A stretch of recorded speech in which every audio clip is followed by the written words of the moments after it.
Okay, everyone.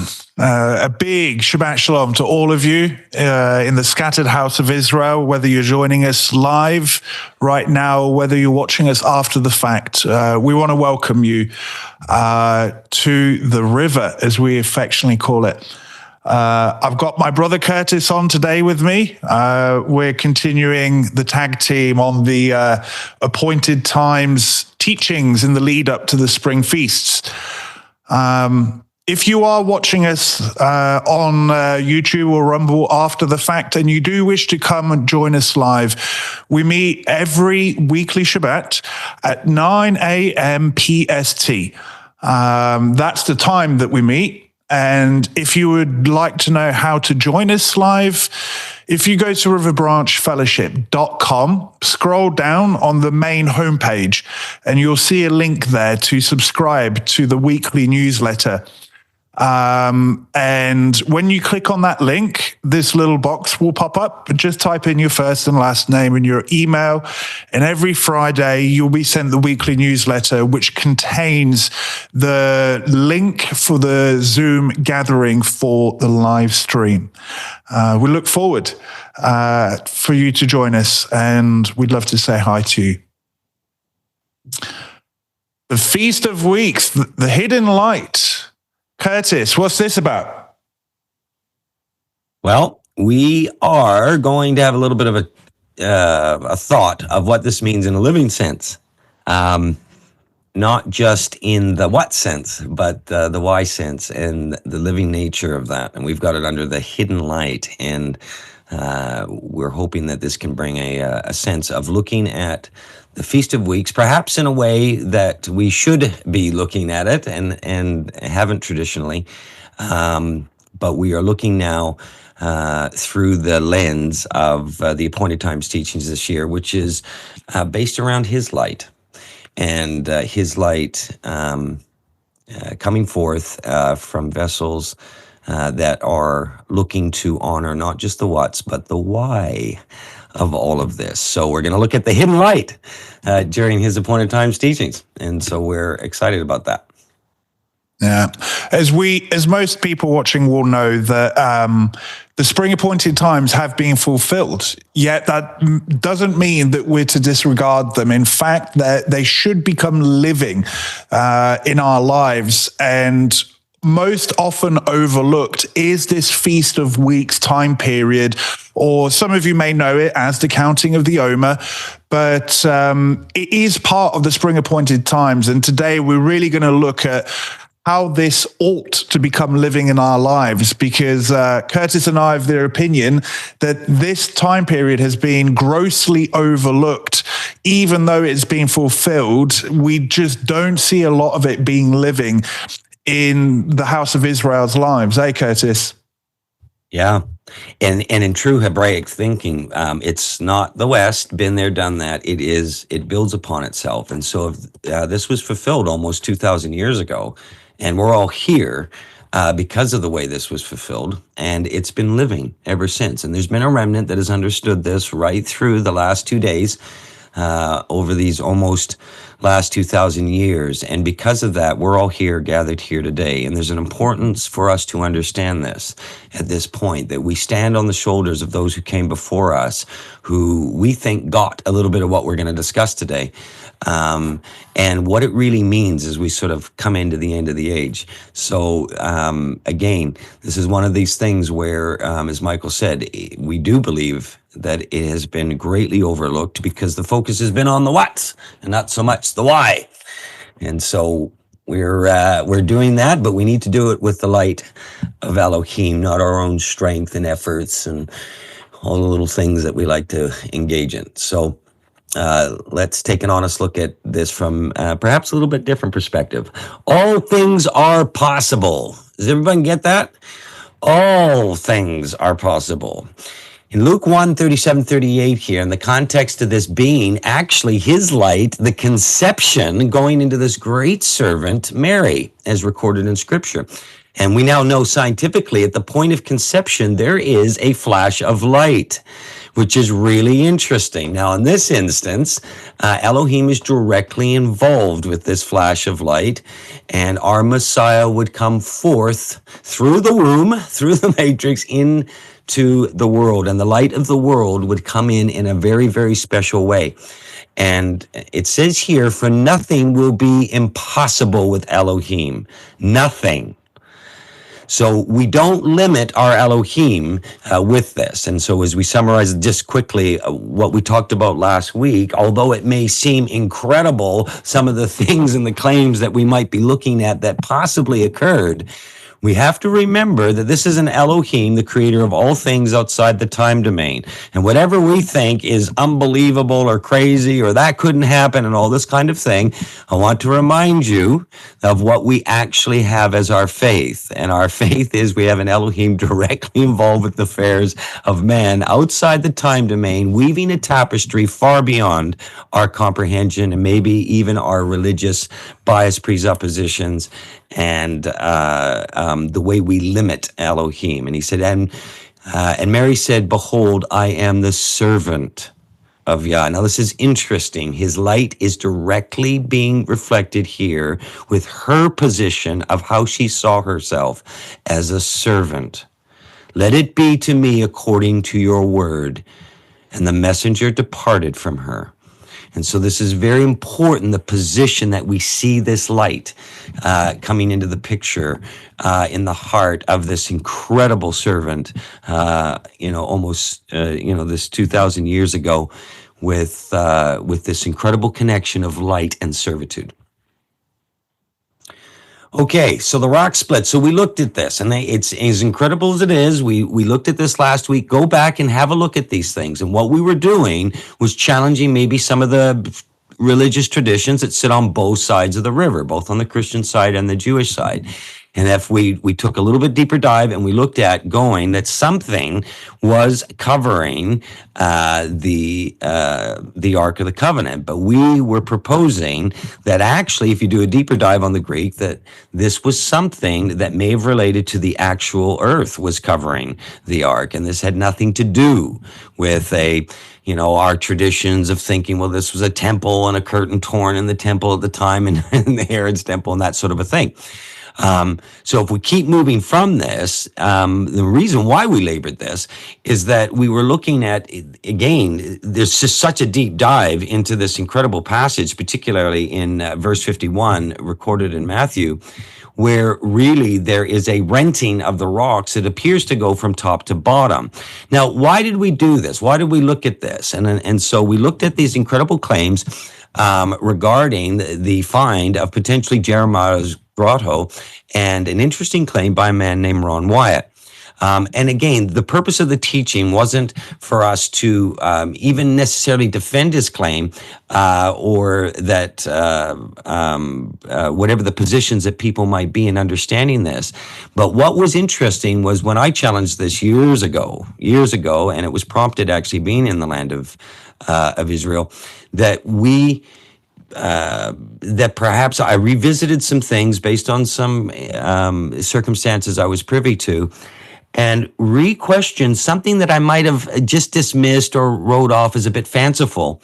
But when I went to challenge this from a word perspective, it was interesting how his claims actually started to stand up to the word, not just the testimony. When I brought the word and the testimony together, it was worth mentioning. And again, it wasn't about necessarily defending this. It was more about, well, if this be so, it couldn't be in disagreement with the word. And so no matter what you believe or what you've come to or your understanding or what you think in relationship to when our Messiah was put upon that ancient Tav, that we revisited this because nothing is impossible for Elohim.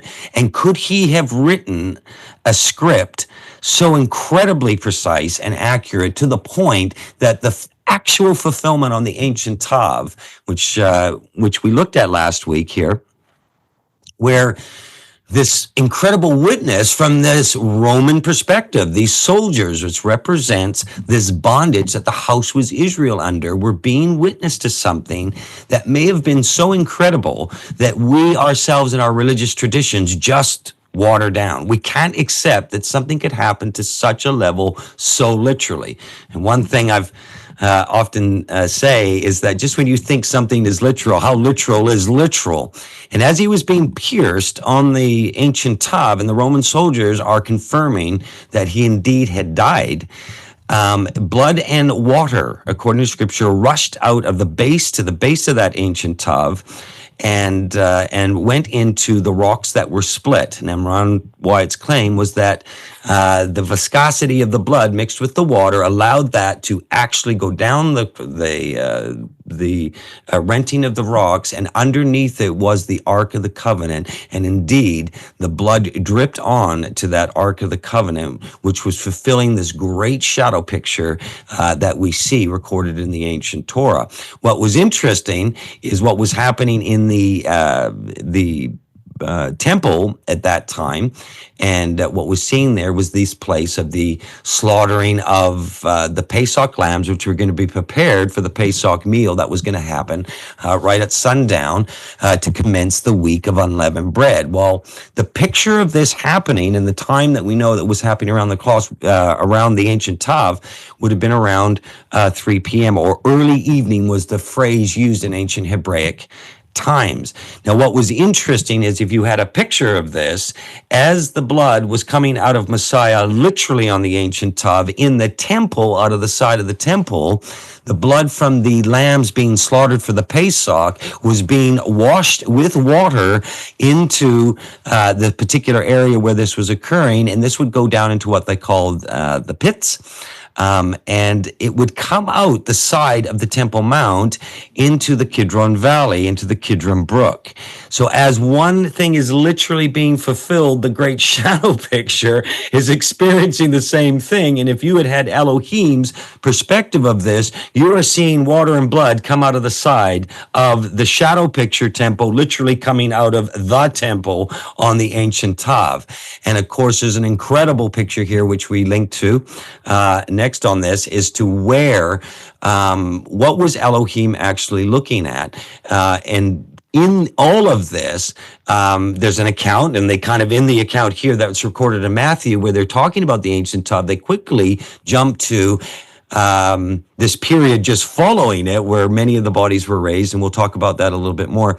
And many appeared to those in the holy city at his resurrection. And then it jumps back to the centurions and what they're dealing with at the ancient Tav. And those who were with him, and they're viewing something, keeping watch over Yeshua, saw the earthquake and what took place. Something took place, and we're saying that this may have been light coming up, the light of Elohim coming up onto it, and they saw something that filled them with awe. It's not just something interesting happening. This is the point of Roman bondage. The example being given in scripture is everything they thought they knew and understood was being challenged with something that took place and made them in awe fall to their knees and claim truly this was the Son of Elohim. What event did they really witness? And so this is what we were trying to look at last week in the teaching. I encourage you, if you haven't seen that, to go through it. So we go on, and then we go to this great prophetic event recorded by the great prophet in Zechariah 14:15, and the Kidron Valley, and this picture where this blood and the water would have been coming out of the temple. And what was interesting, if you look at Zechariah and the fulfillment of another, the earthquake of the Tav, where literally there may be something occurring on the earth that occurs at the return of the high priest and king Messiah. Now, what's interesting about this is the earthen basin of this Tav and shadow picture, where the blood of the temple would have spilt out into, was the base of perhaps an earthen Tav, this mark being made on the earth, because the earthquake recorded in Zechariah and where it starts and going over to the west would actually form an ancient Tav in the earth itself at the return of Messiah. Could something be this literal, this great, all coming into this beautiful mosaic tapestry of an Elohim proclaiming his great plan of redemption to this level. And again, I remind you, all things are possible. If you don't think this is possible, just remember what it is you believe. Okay, we believe in a immaculate, virgin, situation of him coming in. We believe that he did these healings. We believe that he created the heavens and the earth and wears them as a wristwatch. Don't think that any of this is outside his capabilities. So the possibility of all of this, and indeed even the witness and the testimony that we relate to from Ron Wyatt, is it possible that it actually, his claims were true, and is it possible that the word actually supports this in a way that perhaps maybe we haven't considered before? And so that's what all last week was about. And so no matter what we believe, we made this point, and this is recorded in 1 John 1:5-7. This is the message we have heard from him and proclaim to you, that Elohim is light, and in him there is no darkness at all. If we say we have fellowship with him while we walk in darkness, we lie and do not practice truth. But if we walk in the light, he is the light. We have fellowship with one another, and the blood of Yeshua, his son, cleanses us from all missing the mark or sin. So, here we go, Michael. Are we hiding his light? Because no matter what we believe with all of this, it doesn't change what Elohim has said, nor what Yeshua confirmed physically here, fulfilling the spring appointed times almost 2,000 years ago in a very, very literal sense. And whether we understand, believe, or whatever it is, it doesn't change the statements out of him, nor what Elohim has said right from the beginning of the Torah, right to the end of the Brit Hadashah in the book of Revelation, does it? No. And again, as we've stated in this teaching series, that we're wanting to look at the spring appointed times within the context of light. And what does it actually mean to hide his light? Does it mean to be ashamed of your faith, or, fill in the blank? But what about those that claim the faith? Maybe sometimes give a witness of it that's maybe not too great. What does hiding his light, especially in relation to the Feast of Weeks, how are the two related? So that being said, we have this account, very interesting account in the Torah.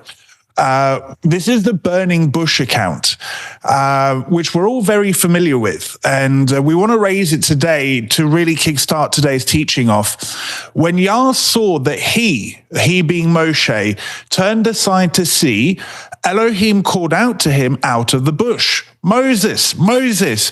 And he said, "Here I am." Then he said, "Do not come near. Take your sandals off your feet, for the place on which you are standing is holy or set apart ground." And so you've got this wonderful picture of, this burning bush, the bush not being consumed. The light and glory of Elohim is literally there, like physically. And you've got this statement that Elohim is saying that the spot where Moshe stood is set apart. Now, what was it that set the ground apart? Was the ground just arbitrarily set apart? Or is there an appearance of Elohim, a physical, literal appearance? And so I've put this note here: his light and presence is not confined to a building made by man. And this is a key integral point to bear in mind, especially in light of part one, when we were looking at what is Aneos, what is it that defines set apart? And we made the point that it is the presence of Elohim which sets things apart. And so we've got this wonderful account of the presence of Elohim manifesting itself physically, setting apart the ground on which Moshe is walking on. And the Torah is very clear that Elohim chooses where to make his presence made known. His presence is not confined to just one space. And unfortunately, our leaven and some of our understanding sometimes puts Elohim in a box. And Elohim cannot be put in a box. As Solomon once said, who can contain you? Who can contain you? You ascend the heaven of heavens, much less this building which he has built. And so we see the presence of Elohim changing places throughout the history of the house of Israel, which means that what is set apart will move from time to time throughout this great plan of redemption. And so where is his light now? We had this statement that we finished off last week from Yeshua saying, I am the light of the world. Whoever follows me will not walk in darkness, but will have the light of life. And so we saw with the crucifixion account, did the light from the ark shine upon Messiah as he fulfilled the spring appointed times? And we know our King is living today and forever.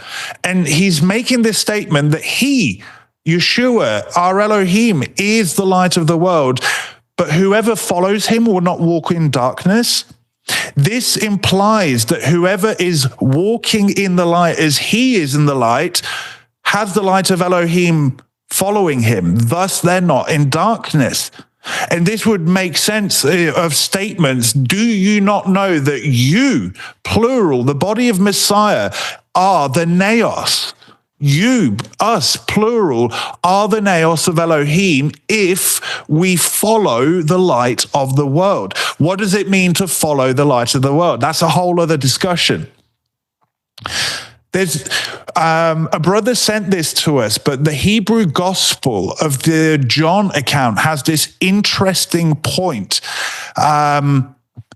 This statement, his Talmudim, his disciples did not realize this in the beginning, but when Yeshua was exalted in the light of the Most High, then they realized that these words had been spoken about him and that they did these things to him. Your English translation, which is based off the Greek manuscript, it says when Yeshua was glorified. Now, this is a poor translation at best. The Hebrew gospel account is very specific. Instead of saying just that Yeshua was glorified, and the implication there would be that, we tend to think when Yeshua was resurrected. Actually, the Hebrew account is very specific. Rather than glorified, it says exalted in the light of the Most High. And so this would seem to back up the claim that we've put forward to the community in part one, that did the light of Elohim shine upon Messiah at the fulfillment of the Pesach and the beginning of the week of unleavened bread?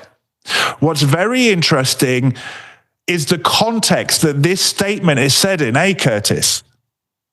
It is. The crowds are actually the witness to the resurrection, the miracle of Lazarus. And they make this point. It's an interesting thing. They're remembering back to this, and they're linking it to a resurrection account, this miracle of Lazarus. And it's very, very important that the context of this is they're looking, then they realize that these words had been spoken about him, and that they did these things to him. Now, there is a lot wrapped up in there, isn't there, Michael? Because there is some reference here to some messianic prophecies that is wrapped up in this one verse. All the messianic prophecies that we see contained in the Torah and the prophets. What do you say, Michael? Yeah, it's like the disciple. It reminds me of the road to Emmaus, where Yeshua is opening up the scriptures to them and they're having this this light bulb moment. And so what the author, John in this case, is, he's taking you through his personal journey, which is it's a very personal kind of account, where he's reflecting back and he's looking back in hindsight and he's saying, we weren't there at the time in terms of understanding, but when we were looking back, we saw the plan of redemption, all these great messianic prophecies written in the Torah and the prophets. And suddenly, pardon the pun, but the light shone on the darkness and opened up their understanding, and they saw it all come together, which I believe would have given them great boldness to go and do what Messiah had asked to do, go and make disciples of all nations. You mean they become experts in hindsight? John had become an expert in hindsight. And he's looking at this going, he was exalted in the light. And so you're remembering now the journey to the ancient Tav, the actual thing that what the Roman centurion may have witnessed, and those with him, and what's going on. And now he's connecting these dots in hindsight with all the messianic prophecies contained about the coming of Messiah. So this is very, very exciting. This one little verse, and in the Hebrew gospel account of John, it's very clear, the light of Elohim. He was exalted on it, and he's remembering this in this context of what would all these prophecies about him going onto the ancient Tav. So he was indeed now an expert in hindsight. Yeah. Well, turns out we're in good company, huh? Yeah. Right. We're going to, in the past, we've gone through the more shadow picture aspects, regarding the do's, the don't, the shadow picture given to us in the Torah. So we're not going to try and dwell on this too much, but we are very quickly going to recap, because we want to get a bit deeper this year regarding especially the Feast of Weeks. The week of unleavened bread, what's versus why? Curtis, what's going on here? I think what we got here is that we learn what the Torah gives us as the tutor, as the understanding, what he wants us to do. And sometimes we can get caught up in those whats. As we're learning, as we're trying to understand, he gave us this to get us to a place to get to the weightier matters, which of course is the why. And this is what's revealed by the Holy Spirit, by the Ruach. And so one of the things that was really being contended with almost 2,000 years ago is what spiritual leaven can do to us. And particularly in the religious, it breeds hypocrisy, because we've stuck in the what and then, become either self-righteous in that, or judging others, or my what's better than your what, and who's the what to be whatted by, and all this sorts of thing. And then we get into this space, and what gets lost is the living sense of the why of all of this. And so, although we cannot claim to be Torah observant, and anybody who's claiming to be Torah observant, you just love them lovingly, say them. There was one who was, and he's the one that went on the ancient Tav, and that wasn't any of us. However, we can be Torah pursuant as we learn these things and to learn the ways of Messiah Yeshua. So we don't want to be claiming we're without sin. And we do want to be heading in the direction of being pleasing to him, and to not miss the mark where we once did. But we want to watch that we don't claim we're without missing the mark, and therefore defiling the blood of Messiah that actually has come for a great reason. And I know most people, when they say they're Torah observant, they're not meaning that, but sometimes what comes out of us defiles us, not what we put in. And so we're doing this quite naively or innocently a lot of the time. But this is a big one. And so we're often encouraging in the community, please, we are a people that are trying to follow Messiah. We are not a people claiming we were without sin. And there is a big difference here. And we don't want to dishonor all of this by that, even if it's in the innocence or naivety of our words. So his instructions reveal his righteousness and his great plan of redemption. And so today is about maybe the why, the living sense of what all this great tutor picture, the Torah, what this is all put in place is the foundation of our faith, which is what we want to be standing on so that we can get to the why and the weightier matters here. So, as you go through the shadow picture this year, which again, the shadow picture is there to teach us a very important lesson, let it not be at the expense of the why.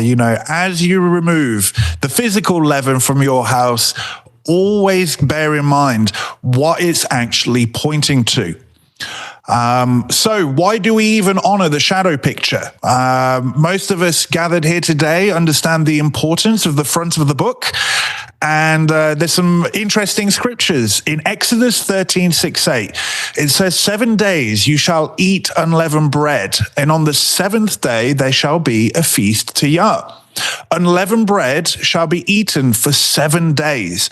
No leavened bread shall be seen with you, and no leaven shall be seen with you in all your territory.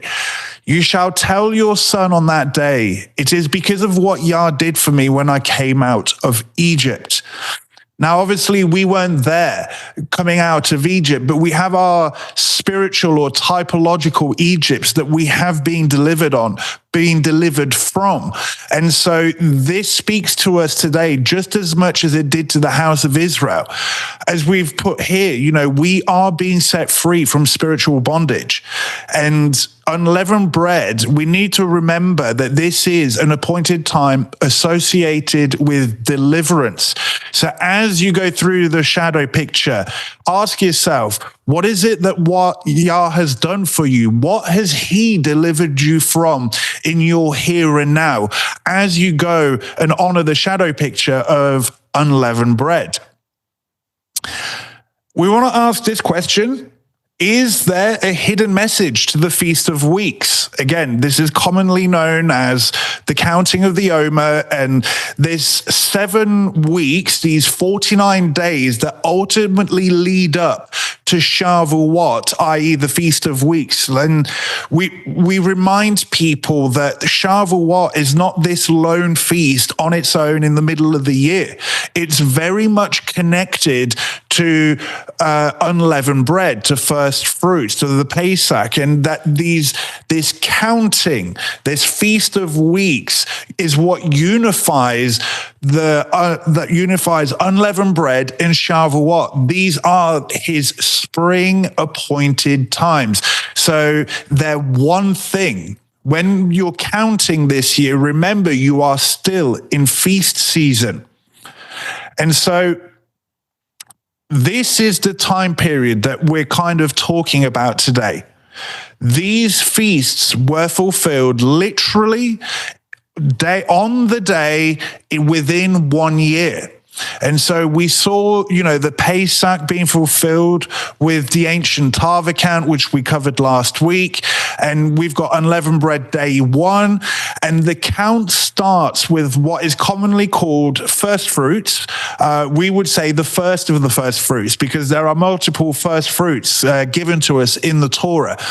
And so this wave offering, this first fruits of the barley harvest, beginning this count that would be 49 days, leading us to the 50th day, to what is commonly known as Pentecost or Shavuot.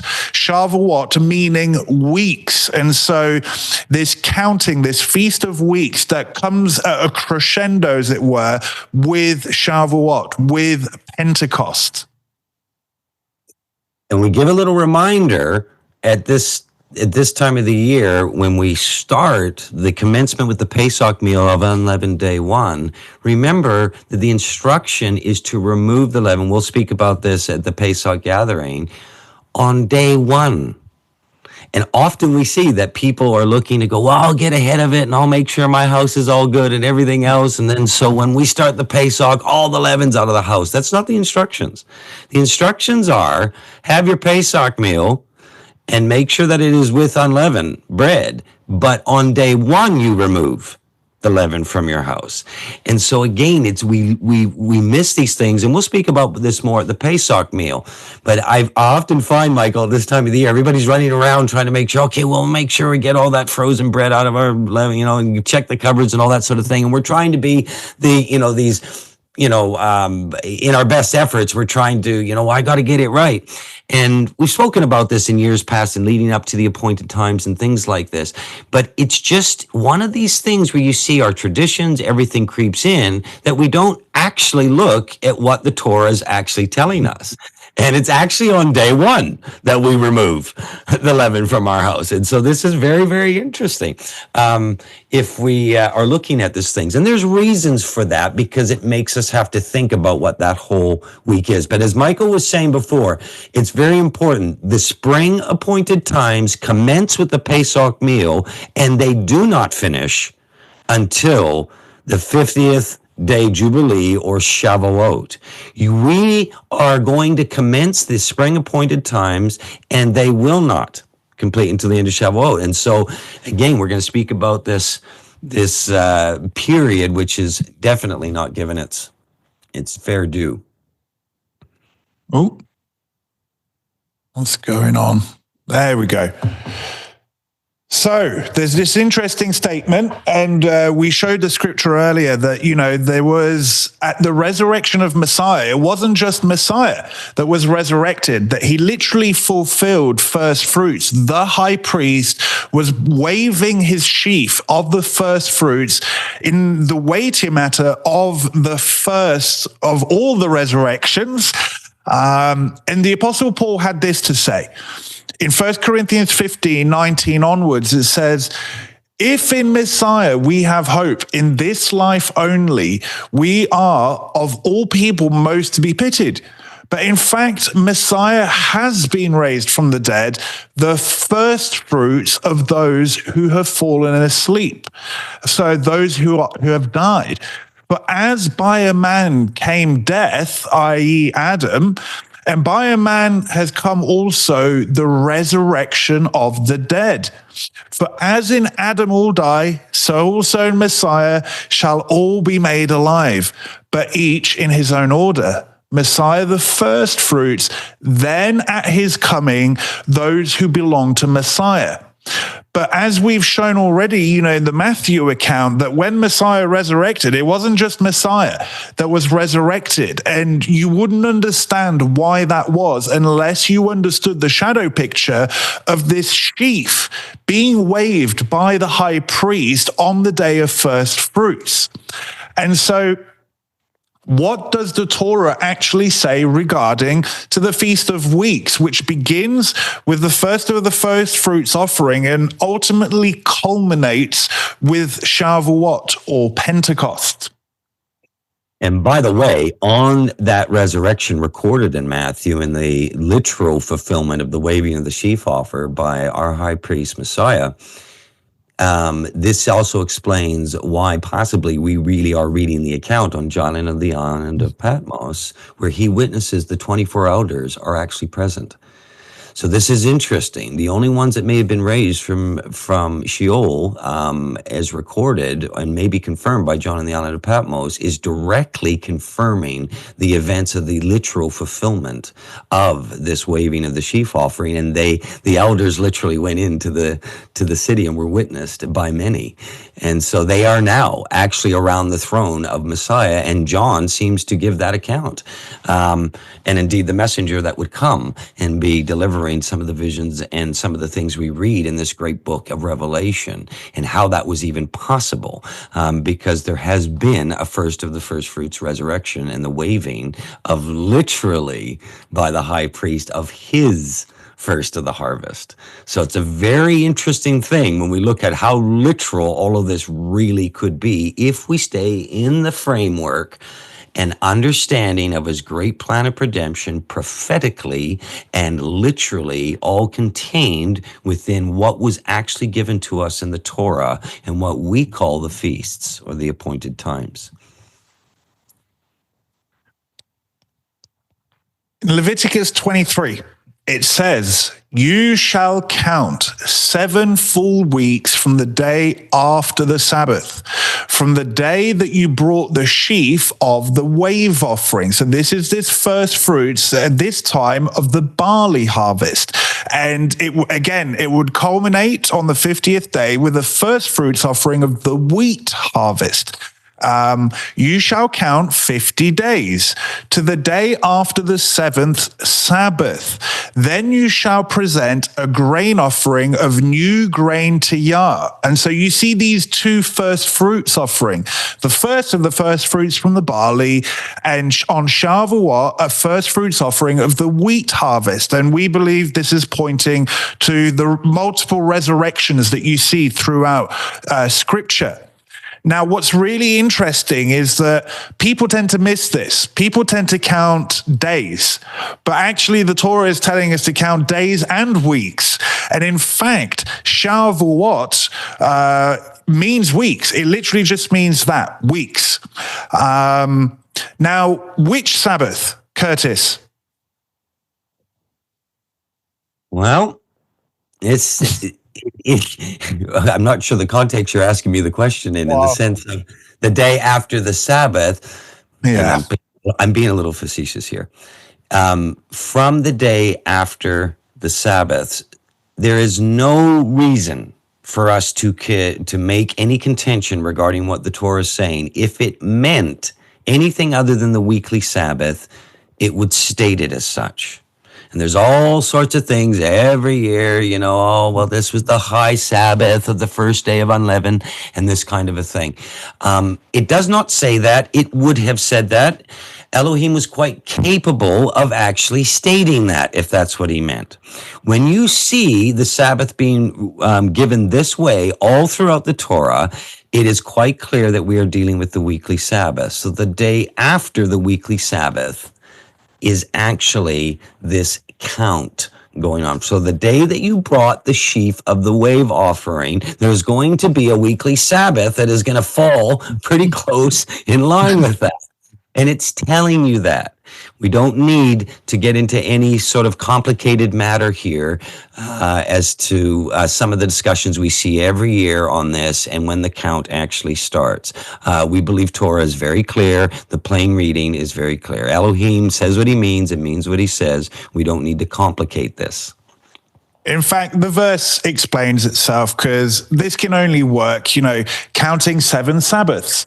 That's 49 days plus 1 to Shavuot. But anyway, what's really interesting here, again, Deuteronomy 16, for 6 days you shall eat unleavened bread. And on the 7th day there shall be a solemn assembly to Yah your Elohim. You shall do no work on it. Hence, we would call this a high Sabbath. You shall count 7 weeks. Begin to count the 7 weeks from the time the sickle is first put to the standing grain.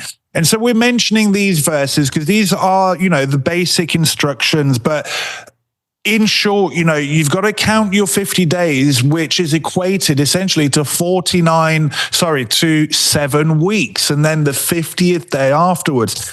This can only make sense if you're dealing with weekly Sabbath counts. Counting of the Omer, or more specifically, Scripture would really call this period the Feast of Weeks, the period of counting of weeks. Yeah. And this is where we can sometimes, again, he wants us to really, I think it's been labored in Torah because he wants us to not only know that, the spring appointed times commence with the Pesach, but they don't finish until Shavuot. And so the Torah seems to have gone to great laboring here to go, no, it's all the way through. And so I want you to think about the counting of these days, the counting of these weeks, in the sense of a harvest picture. And to understand, okay, so then what does the harvest mean? And what does this mean in a living way? And so we sometimes tend to get caught up in something else, Michael, where we're in the shadow picture only. And that can lead us to becoming, are we to become, Torah Count Dracula, Draculas, and everybody remembers this little character from the Sesame Street things where we can just get so caught up in, okay, well, day 1, day 2, day 3, week 1, week 2, week 3, that we're counting for the sake of counting, and it becomes what? So we don't want to be like Count Dracula here, or this little character from Sesame Street. We want to be able to understand this at a greater level. What is this? Is he just asked us to count for the sake of counting? Is that really what it's all about, Michael? Man, I have to say, those tassels look really impressive, though. I mean, they're very distracting. Yes, we're trying to have some brevity with the community, but really, brevity aside, this is actually a serious matter. Are we forsaking the weightier matter for the sake of even keeping the Torah to the letter? And unfortunately, this is something that we see by and large, especially in the Hebrew roots Messianic movements, forsaking the weightier matters for the letter of the law, thus missing actually the essence of the plan of redemption. And so, again, as you honor the shadow picture, do not lose sight of what this means. And we'll get into what, we believe has been missed by and large as we progress through the teaching regarding honoring the Feast of Weeks. There's this really interesting statement in Deuteronomy 16:10.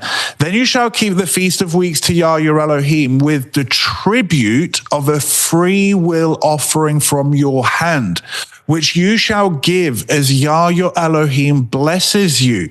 So even the Torah seems to be hinting at a heart matter, Curtis, eh? Yeah, I think it's actually being very direct with it. What is this? And it's interesting how it relates it to, if you look at the root there of tribute there, the Messiah, it's to dissolve, melt away, waste away, something to drop off. Something's appears in this that something's left the equation. And so we're going to propose that this may be directly related to spiritual leaven. And so there is something in relationship to the free will offering, the Nedavah, which is very interesting, because something can come out of this, which perhaps is at the heart level, and what is occurring where the sovereignty of man is meeting the sovereignty of Elohim, and as something melts away, something can come forth. And we're going to suggest that coming forth could have something to do with light. Just a minor suggestion. Leviticus 23. Again, even though this is the chapter vast proportions of the Messianic Hebrew roots read when it comes to the appointed times, there's just some things that get left out. When you reap the harvest of your land, this is in the context of the week of unleavened bread and the first of the first fruits offering. You shall not reap your field right up to its edge, nor shall you gather the gleanings after your harvest. You shall leave them for the poor and for the sojourner. And the authority speaks here. I am Yah your Elohim. And this is when you read Leviticus 23, this is a verse that would almost seem to break the flow, but Yah's making a key point here. Guys, when you're doing unleavened bread, when you're thinking about first fruits, he makes this statement. And when something seems to break the flow, that's Yah's way of saying, I want you to look at this, think about this, and ask why this is there. So what are the gleanings to do with, Curtis? Well, what's interesting here in the Torah is it's pointing to the poor and the sojourner. Now, the poor can kind of easily make more sense to us in the sense of, those in need from a poor sense and a gleaning sense. But it also mentions the sojourners. So there appears that there's a gleaning associated to something that might not be in the house yet. And so this is interesting, and so we've looked at the poor in previous teachings in previous years and things like this in this living sense. And so we see that, and there are those in need around us. And we sit there and go, do we see that within the house, with those of the faith? Well, we should be. Shame on us if we don't.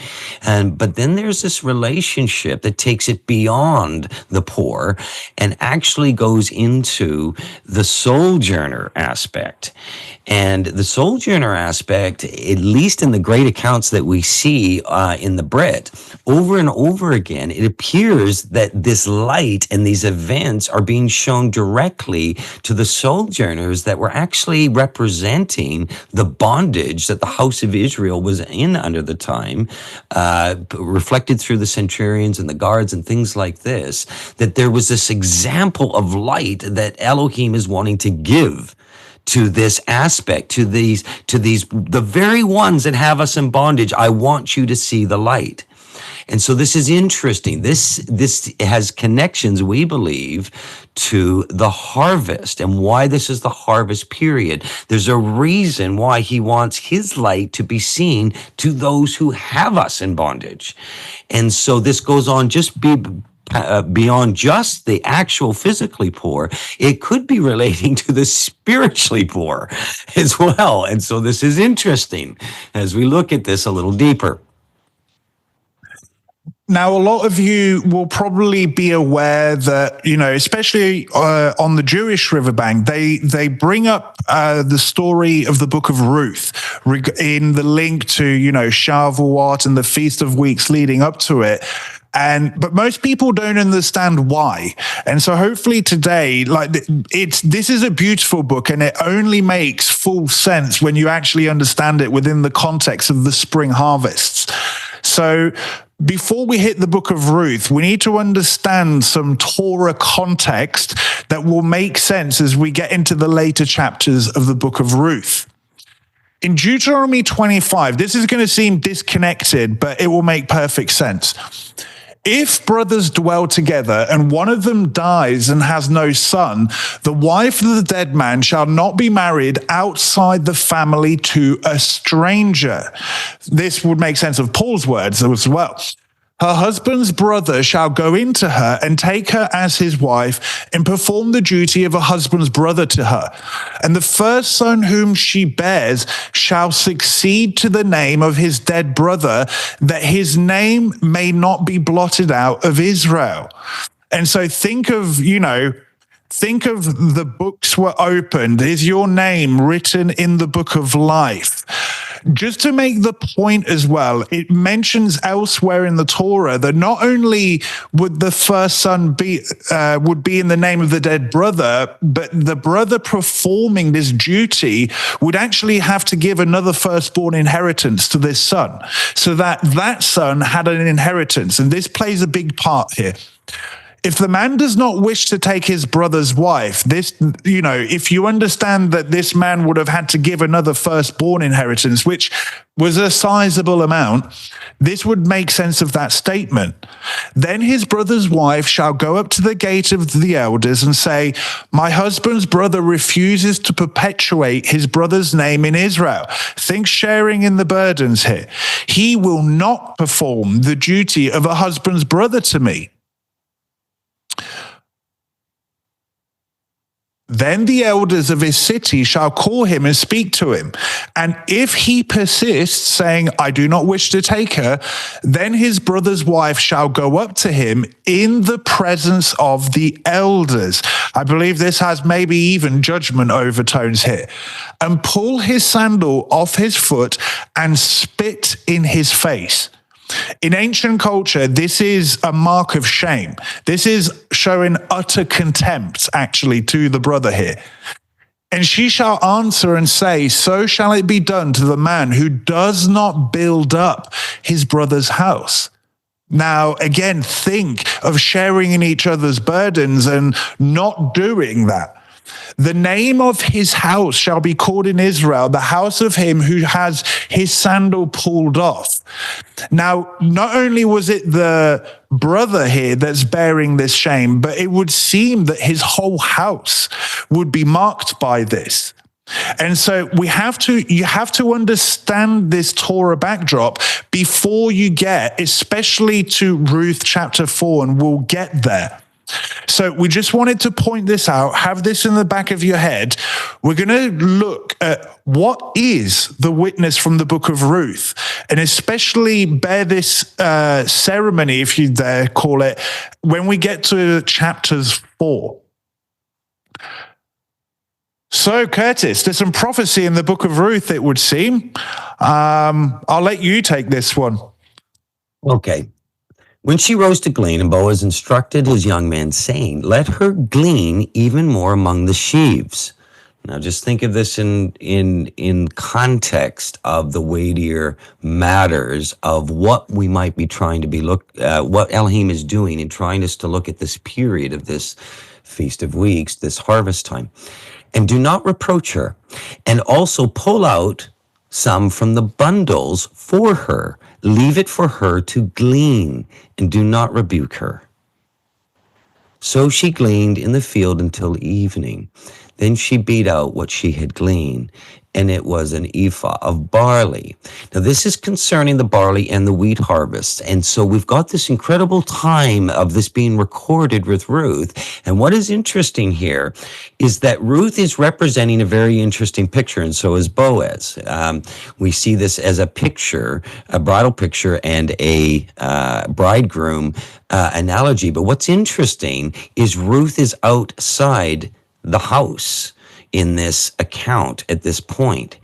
And so this should be a stark reminder to us of something that's being recorded here. Because, and again, just park it in memory, if this is a picture of Boaz and Ruth, or a picture of bride and bridegroom, just notice the position of where Ruth is in this whole account, and where she will finish. And so how important, and what Michael and I are wanting to remind you of is this harvest related, particularly even to the fulfillment of the bride of Messiah?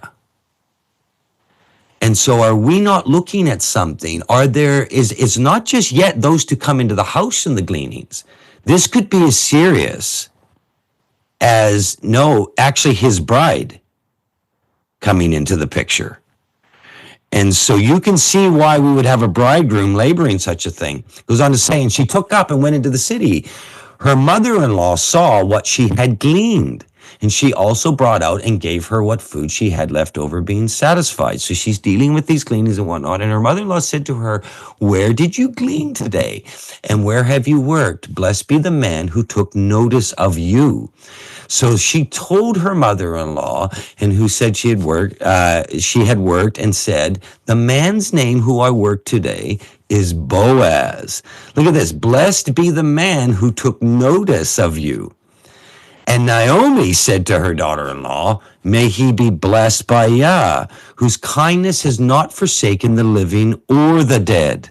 Naomi also said to her, "The man is a close relative of ours, one of our redeemers."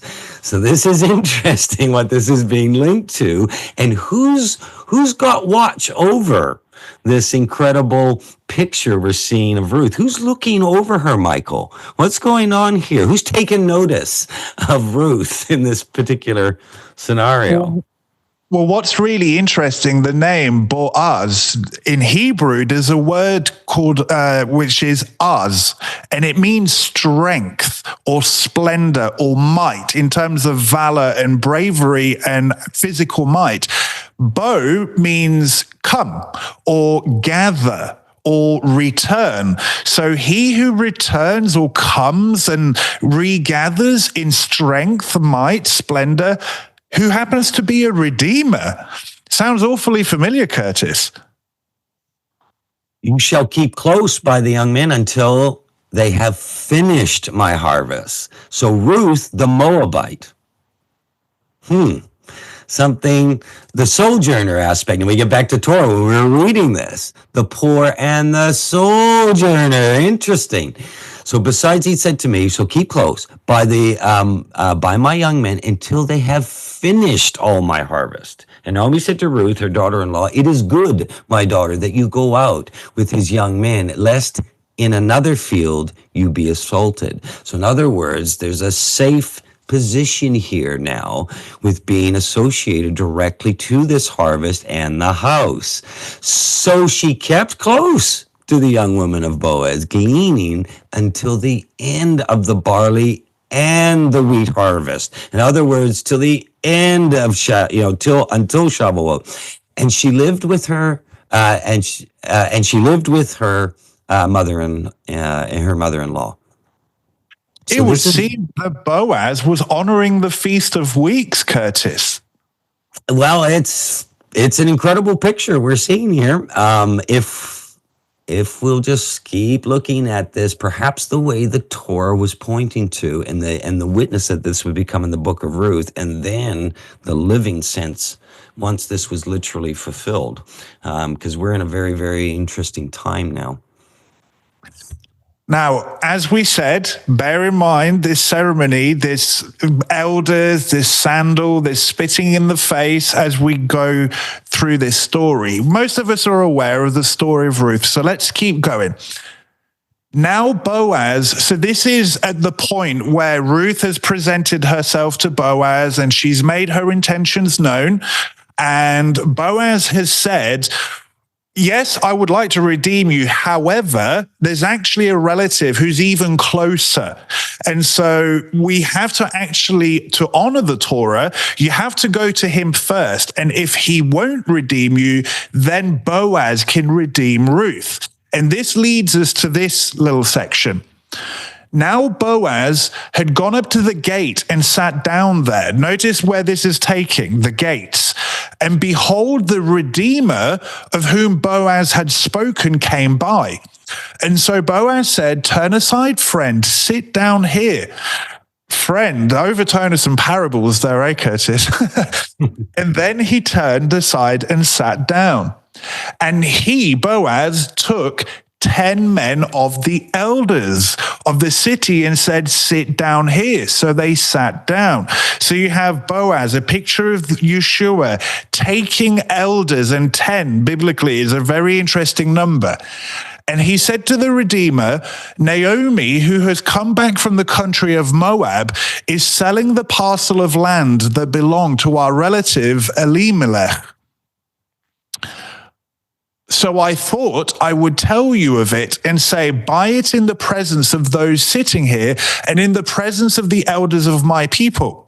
If you will redeem it, redeem it. But if not, tell me that I may know, for there is no one besides you to redeem it, and I come after you. So look at this. You have two redeemers, one who is near and one who is a little bit further away. And Boaz comes after the first redeemer. Now, side note, the word for redeemer in Hebrew is goel, okay? There's two functions of a goel. There's the redeemer of the kinsman redeemer. There's also the revenger of blood. There are two functions of the redeemer. And here we see two redeemers. Now, the first redeemer says, I will redeem it. I'll redeem it. At this stage, the first redeemer is only able to, he's thinking, well, I'll redeem the land. That's all he's speaking of. Then Boaz said, the day you buy the field from the hand of Naomi, you also acquire Ruth the Moabite, the sojourner, the outside of the house, the widow of the dead. Now, the dead here specifically was an Israelite. Now, look at this. In order to perpetuate the name of the dead in his inheritance. Now comes into play this Torah backdrop that we mentioned before tackling the book of Ruth. Boaz is saying, okay, if you're going to redeem the land, by the way, you're going to have to honor the Torah and perpetuate the name of the dead, which would come at the cost of you providing a firstborn inheritance to a son that technically would not be yours. Then the Redeemer said, I cannot redeem it for myself. Look at this. Lest I impair my own inheritance. He's telling you he can't give another firstborn inheritance. Take my right of redemption yourself, for I cannot redeem it. And so what we really want to point out in this, and this is missed all the time, the first redeemer, the closer relative, the one who comes first, could only redeem the land. But he's saying, I cannot redeem the dead, and I cannot redeem those, the Ruth, the Moabitess, this outside of the house. He doesn't have the ability to perpetuate the name of the dead.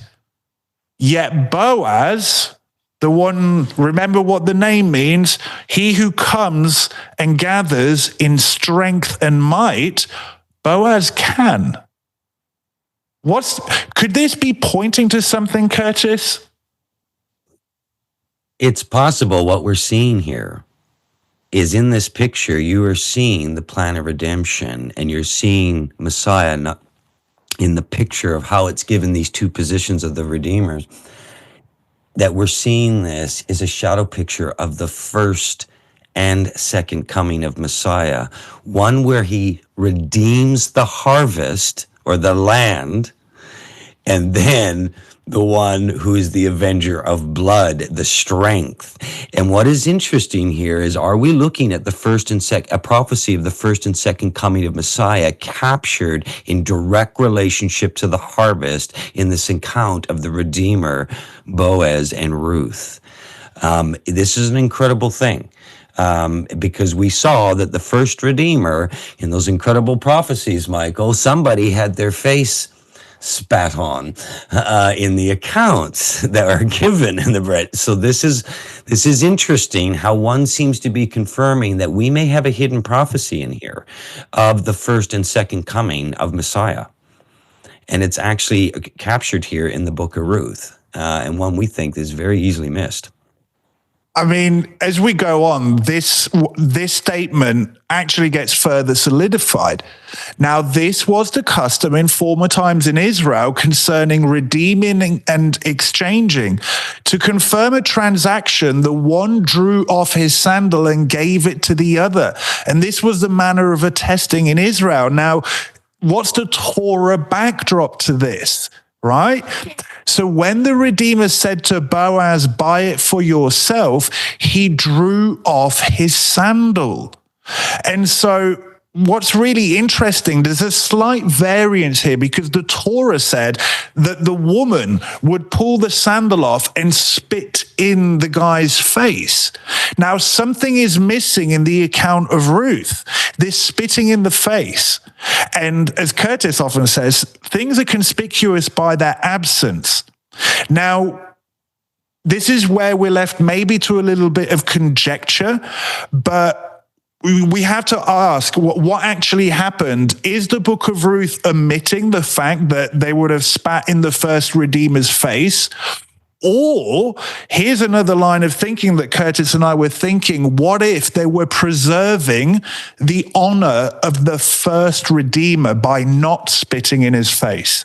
We don't know the answer to that. This is where we're left kind of open, but who knows? Maybe the Ruach will give us further insight as we go through this faith. Then Boaz said to the elders and all the people, you are witnesses this day that I have bought from the hand of Naomi all that belonged to Elimelech and all that belonged to Chilion and to Machlon. Also Ruth the Moabite, the widow of Machlon, I have bought to be my wife. Look at this, to perpetuate the name of the dead in his inheritance, that the name of the dead may not be cut off from among his brothers and from the gate of his native place. You are witnesses to this day. And so this is how we know that this is absolutely referring back to what the Torah says regarding removing sandals and spitting in the face, because the whole point of this is perpetuating the name of the dead. Now, again, if Boaz is the picture of the second return of Messiah, the revenger of blood, what occurs around the fulfillment of the fall appointed times? A resurrection of the dead. Now, Curtis, let me ask you this question. Could Messiah, before, when Messiah came in the flesh, could he resurrect the dead before the Ancient of? No, his role was actually the purchase or the payment of the land or the harvest. Harvest. Oh. It's so exciting. It is very exciting. We are seeing something that is very related to a first and second coming that we think was missed by the establishment, the religious establishment almost 2,000 years ago, that there was a picture to come forth. And the reason why there was a first and a second and the very staggeringly different positions that all relate to something. And this is why we are re-releasing the Great Judgment series during the time of the Feast of Weeks, because we believe that there's something captured that relates greatly to these judgments and this position that we see playing out from both positions as a redeemer. Ooh. It goes on, then all the people who were at the gate and the elders said, we are witnesses. May Yah make the woman who is coming into your house like Rachel and Leah, who together built up the house of Israel. Now remember, this is a Moabitess that are not meant to be coming into the 10th generation. And Ruth would go on to be in the seed line of Messiah. May you act worthily in Ephrathah, which is Bethlehem, by the way, people. So again, very interesting. And be renowned in Bethlehem. Now, I believe this is a very poor English translation of the Hebrew, and because it implies that Boaz will be renowned in Bethlehem. And while you could translate it that way, remember what the context is. Making the name of the dead known. This is the context, that his name may not be blotted out in the house of Israel. The Hebrew here, it says, Ukara Shem. It literally means to proclaim a name. So the way this should be translated, may you act worthily in Ephrathah and proclaim a name in Bethlehem. Whose name? The name of the dead. And so this is why he's acting worthily. Now think, worthy is the Lamb. Why is the Lamb worthy? Because he overcame and he's proclaiming the name of the dead. He's resurrecting them. He opens the book of life. I mean, this is just incredible. May your house be like the house of Perez, whom Tamar bore to Judah, because of the offspring that Yah will give you by this young woman. And so the leaders of the gate go, and not only are they saying this, but why the reference to Tamar? This is very interesting. And actually, this is where it starts to get very serious, because now the onus is being put on his people, especially regarding this counting of the Omer, this Feast of Weeks, this barley and wheat harvest. And so we're going to ask this question: are we denying his Ruach by hiding his light? Now think about this from a context of now this picture of a redeemer of the harvest and then the avenger of it, and how this is actually captured in the way he's laid out the spring and fall appointed times, and how it all speaks of Messiah in this great prophetic sense. And this is why we believe almost 2,000 years ago they missed this. They were looking for the avenger and had forgotten that this whole thing being laid out in these spring appointed times was actually concerning a harvest. And that must come first for it to be avenged. And so we have this picture of how it needs to play out in this incredible accounts that we're given here in all of this. In fact, it's hard to even teach this without getting excited as to just how incredible this is. Anyway, sorry. So there was this reference to Tamar. Why is there this reference? Now, note here, Tamar is a Canaanite sojourner. We're not going to dwell on this too much, but it starts to show the warning. Remember that the Ruth Boaz account, there's this link back to the Tamar incident, and all within these accounts is this thing of proclaiming the name of the dead. Genesis 38 says Judah took a wife for his firstborn, and her name was Tamar. But Judah's firstborn, was wicked in the sight of Yah, and Yah put him to death. Then Judah said to Onan, one of his other sons, go into your brother's wife and perform the duty of a brother-in-law to her and raise up offspring for your brother.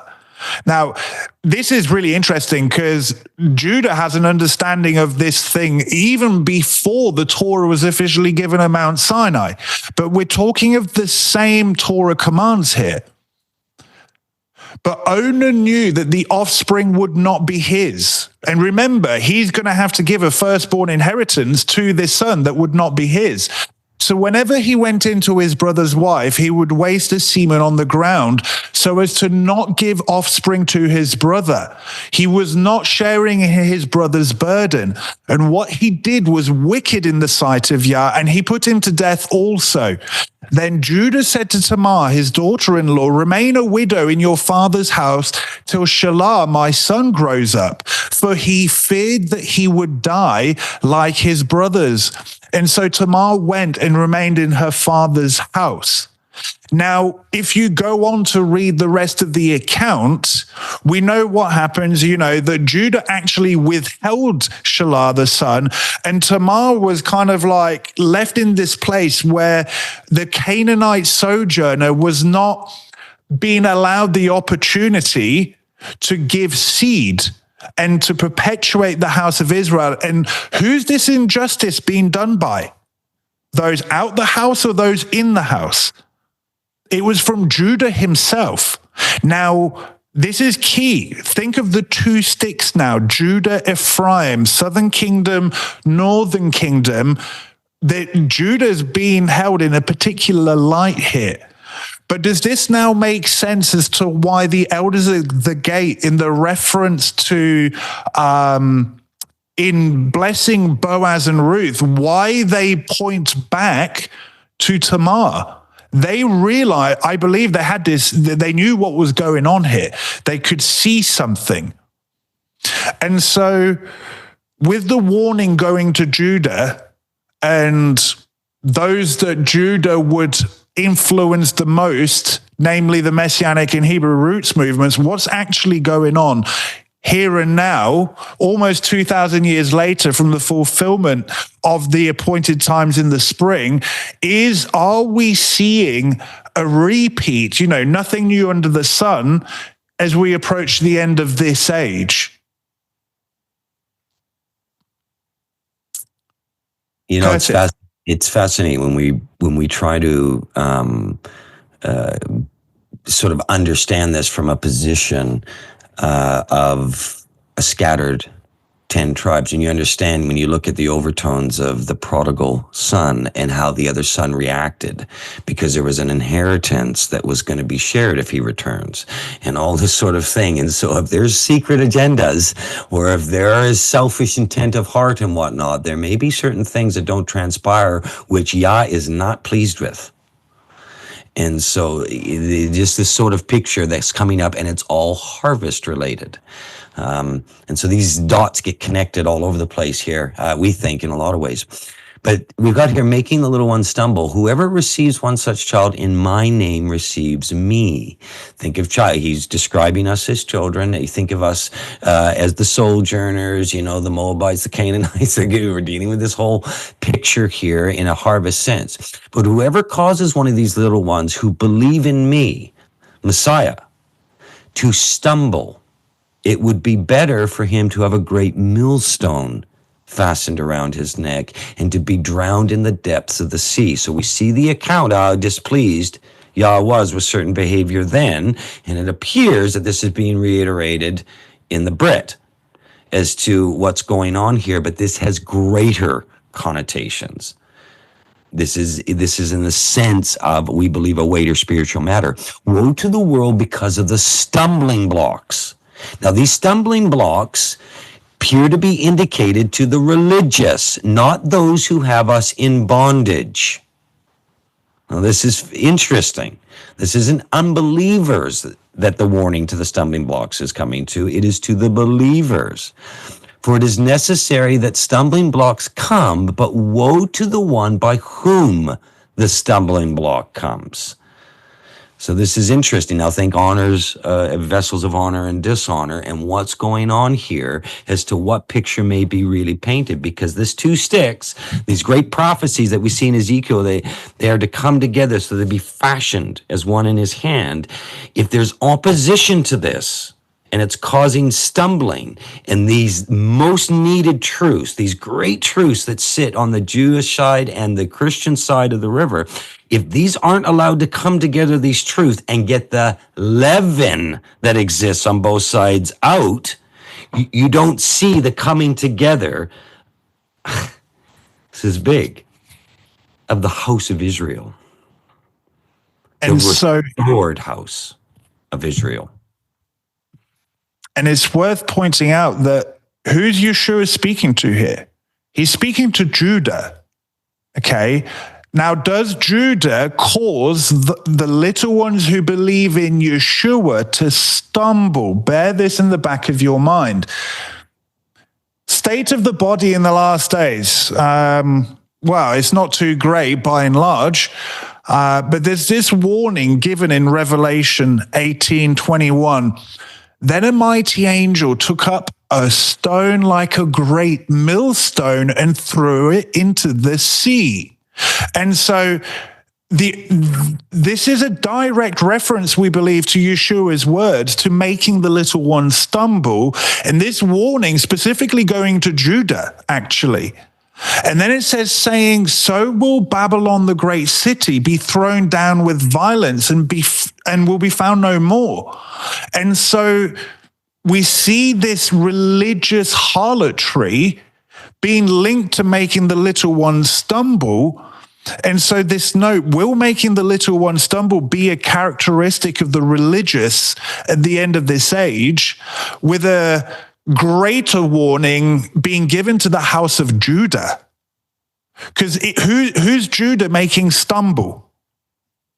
The sound of the harpists and musicians, flute players, trumpeters will be heard in you no more. Craftsmen and any craft will be found in you no more. The sound of the mill will be heard in you no more. Now look at this. The light of the lamp will shine in you no more. The word and Messiah, he is the light of the world, right? Something is being hidden because of Mystery Babylon and is being linked to making the little ones stumble. Consequently, the voice of the bridegroom and the bride will be heard in you no more. For your merchants were great ones of the earth, and all nations were deceived by your pharmakia. So there's so many things here, but we want to focus really on this making the little ones stumble being rife in the religious, this particularly going to Judah. And as a result of that, the light of Elohim is being extinguished in the body. Are we hiding the light of Elohim? And if so, religious leaven, Mystery Babylon, is key to it. Is there a warning to the Hebrew roots, Curtis? I think we've got something here that we need to really understand with the movements that have happened. And again, the great truths with our brother Judah on that side of the river preserve things that we need to understand and whatnot. But if the intent is not to actually get us to the light of Messiah, or if it can even prevent it, we could end up being in a stumbling block situation where we're no longer proclaiming the light of Messiah, even if we claim to believe in him.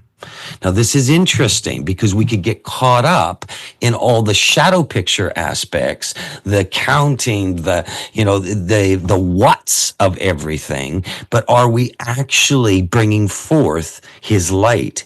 Or could it be hidden in leaven? And so we need to actually be aware of this, because in Revelation 2:1-3, this picture being given to the assembly at Ephesus, it says, the words of him who holds the 7 stars in his right hand, who's among the 7 golden lampstand. This beautiful picture of his people, his church, his assembly in Revelation. We have we see this beautiful symbolism in the 7-branch menorah. I know your works. I know your works. Okay, this is honoring aspects of the Torah, your toil and your patience and endurance. So there's good things being said here about this. And remember, I don't believe it's a coincidence this is related to Ephesus, by the way, either. Paul penned particularly the name of the book, this book of Ephesians, and although it was to the wider Kahal, it interestingly is linked to something, Ephesus.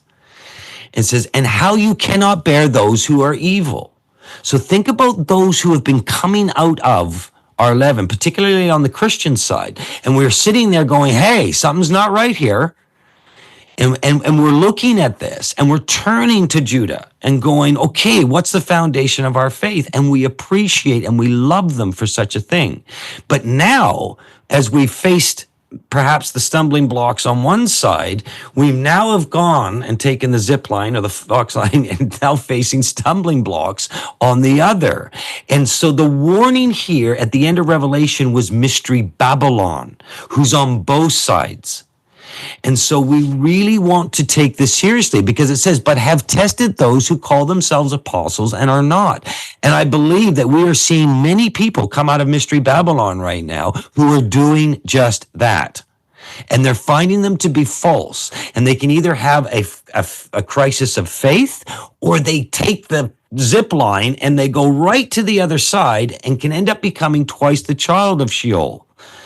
It's the issue here is for us to get into the living waters, to have the light, and for us to take the great truths that may have been buried in leaven, and those truths are his light, and for it to come forth. And this is very interesting. I know you are enduring patiently and bearing up for my name's sake, and that you have not grown weary. So there's an interesting thing going on here that is related to all of this. So if we keep going. Oops. But I have this against you. Look at this. You have abandoned your first love. Don't think there's any coincidence that the great mystery revealed in that incredible book of Ephesians, penned by Paul, directly related to the love of ultimately that represented this great marriage covenant picture of a bridegroom and his bride.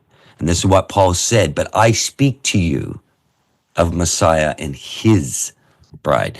And so he's giving this whole typology. Well, this one's interesting. They abandoned their first love. Well, some of the stuff that we have been seeing in some of the Hebrew and Messianic movements is it appears that love is missing in a great aspect and how a lot of this is carried out. Now, this is not, having to go at our Messianic and Hebrew roots, brothers and sisters and things like that, and our own journeys and everything else. This is not about that. This is a warning that it's possible that we could lose our first love in our attempt to understand what we were robbed on one side, and then we're gaining on the other. And as a result, we lose our first love, the reason or the why for all of this. So this isn't about, saying, coming against those who would identify as Hebrew roots or Messianic or all that kind of thing. It's nothing to do with that. It has everything to do with, is it possible that we could stumble and lose the light of the plan of redemption, the message, and the love of Messiah to not go forth?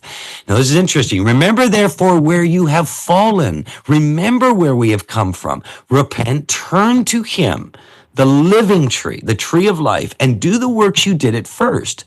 If not, I will come to you and remove your lampstand from its place unless you repent. Yet this you have. You hate the works of the Nicolaitans, which I also hate. I can't see any greater group, the Messianic and Hebrew roots movements, that can't stand what the religious systems have done to trick us regarding the understanding of our faith. And so it seems to be being acknowledged here. You also have seen this. And I believe many people right now that are asking questions in both sides of the river are going, I've seen this and it's not good. He who has an ear, let him hear what the Spirit says to the kahal, the assemblies, the ecclesia, to his people, to the one who overcomes this position. I will grant them to eat of the tree of life. Who's the tree of life? Messiah. Who is Messiah? The light. The light seems to be being captured here, that this light is available to us if we overcome a certain position. And it's an incredible thing. Is this witness, or if we overcome and we don't abandon our first love, if we get back to the why of all of this, is it possible that he could restore the light in us? But now we have the foundation of the faith, we have the revelation of the faith, and now we become vessels for his light. So we're just sort of putting this here to encourage people that, we don't have a Messiah who's interested in our labels, Hebrew roots, Messianic, Baptist, like he's not looking, River Branch, this, whatever else it is. He's looking at us. Are you a vessel for my light? And it appears to be associated to loving him and that love coming forth. Very interesting. What's even more interesting is that, it says here that by abandoning the first love, which is Yeshua, you lose the light. And so on this previous one, it's like we put this, who does Judah influence the most at the end of this age? Because the Christians are not being made to stumble by Judah, are they, Curtis? Who is? And it's all been done away with. It's all been done away with. Why would that cause me to stumble? I don't even believe it's even something worth giving time to. I think one of the saddest things one can see right now is someone losing that lampstand in their life, that menorah, which is Messiah, because of the warning given back in Matthew, woe to those who make the little ones who believe in me stumble. Who's causing believers in Messiah to stumble? It's not Rome. It's not Rome. And so are we seeing, it's amazing how these things just really speak to us today, eh, Curtis? Well, the euphemism that we're using in this context, because it marries the shadow picture of these Roman bondage constantly being exposed to the light. What's interesting to this is Rome is that which is basically it's saying that the stumbling comes from the believing context, and the actual expense of this may be the harvest. And so this is interesting because without his light, it appears that the harvest doesn't occur. And so to have that light removed is a very serious matter. And it's the religious environment that apparently is hiding it.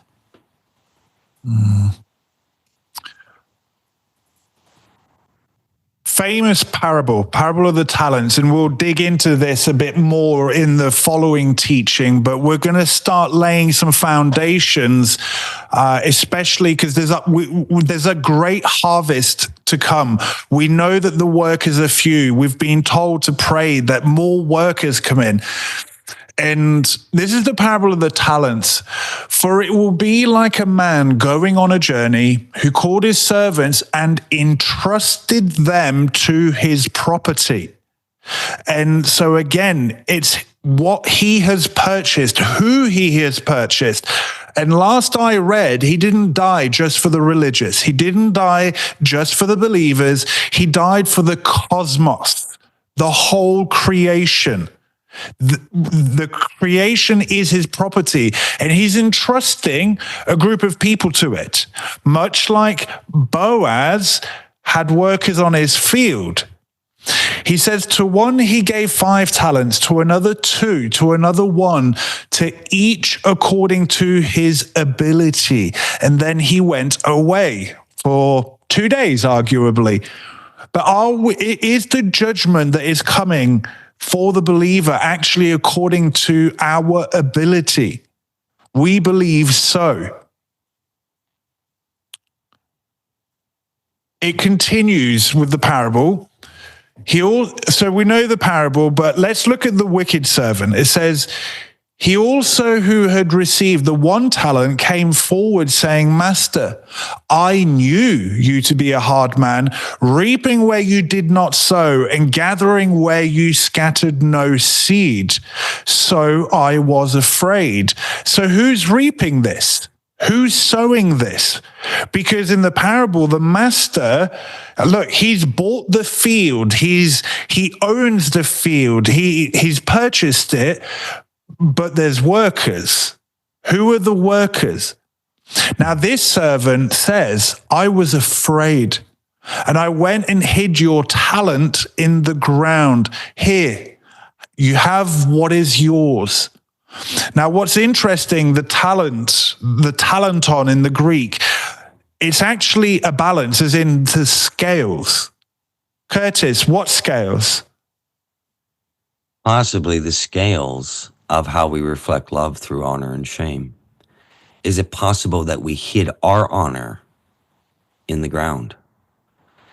And in the sense of the light of his honor, if we're not acting or behaving honorably, can we actually be used for something? If we're living in a shameful position, i.e., cutting one another down, arguing over things way above our pay grade, getting into all this midrash and I know better and I believe this, I know this, calendar arguments, name argument, everything else that we're seeing in this movement, is it possible that we're hiding the light of an honor that has been given to us, and it's all in the house? It's not the Roman bondage and the politicians and all this kind of stuff. Is it possible that we're becoming the religious Pharisees, losing our first love, and are ticking our boxes in the sense of the shadow picture and the traditions and everything else, but we're actually forgetting what the living purpose now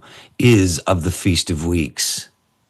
And is it possible that something is doing this to us? We're hiding our light somewhere. And in fact, I will go further on that, because when you talenton, what's really interesting, it's 6,000 denarii. A denarii was a day's wage. Think of this, 6,000 days. Think of the 6,000 years, the first 6 days. What's also interesting is that a talent was roughly a lifetime's worth of wages when you break it down. Is this wicked servant who was afraid, did he hide the plan of redemption in the ground? Did he bury the plan of redemption, is where I'm going with this. But his master answered him, you wicked and slothful servant, you knew that I reap where I have sown and gather where I have scattered no seed. He's holding him accountable. You knew better. You ought to have done something. I expected more of you. Then you ought to have invested my money with the bankers, and at my coming, I should have received what was my own with interest. But here again, our shameful behavior, our leaven, are we hiding the glory of the plan of redemption from the harvest? And the harvest is not just about the believer. What about the sojourners? What about the poor? What about those outside the house? In fact, in a harvest picture, the laborers are the believers. They're the servants. And we've been given a great, great light. And we're either treating this shamefully or honorably. And it appears that this parable of the talents is clearly referencing this balance, these scales. Woe to you, scribes and Pharisees, hypocrites, religious. This is believing context. For you travel across sea and land to make a single convert, and when he becomes one, you make him twice as much a child of Gehenna as yourselves. Think about this in the context of burying someone. The Gehenna, think of it as death. You've made him twice as bad as you. How? Is the burying of the talents due to the religious leaven in our lives? Is this what we're seeing, in our modern day, with Judah causing the Messianics and Hebrew roots to stumble, thus they lose the light of the world? And the warning being given by Messiah, and this even being type and shadowed with the story of Ruth and the incident with Judah and Tamar. Because the seed line of Messiah was at stake with the Judah and Tamar thing, with Boaz and Ruth. See, we're talking Messiah and his seed line, his children, maybe even an eternal family.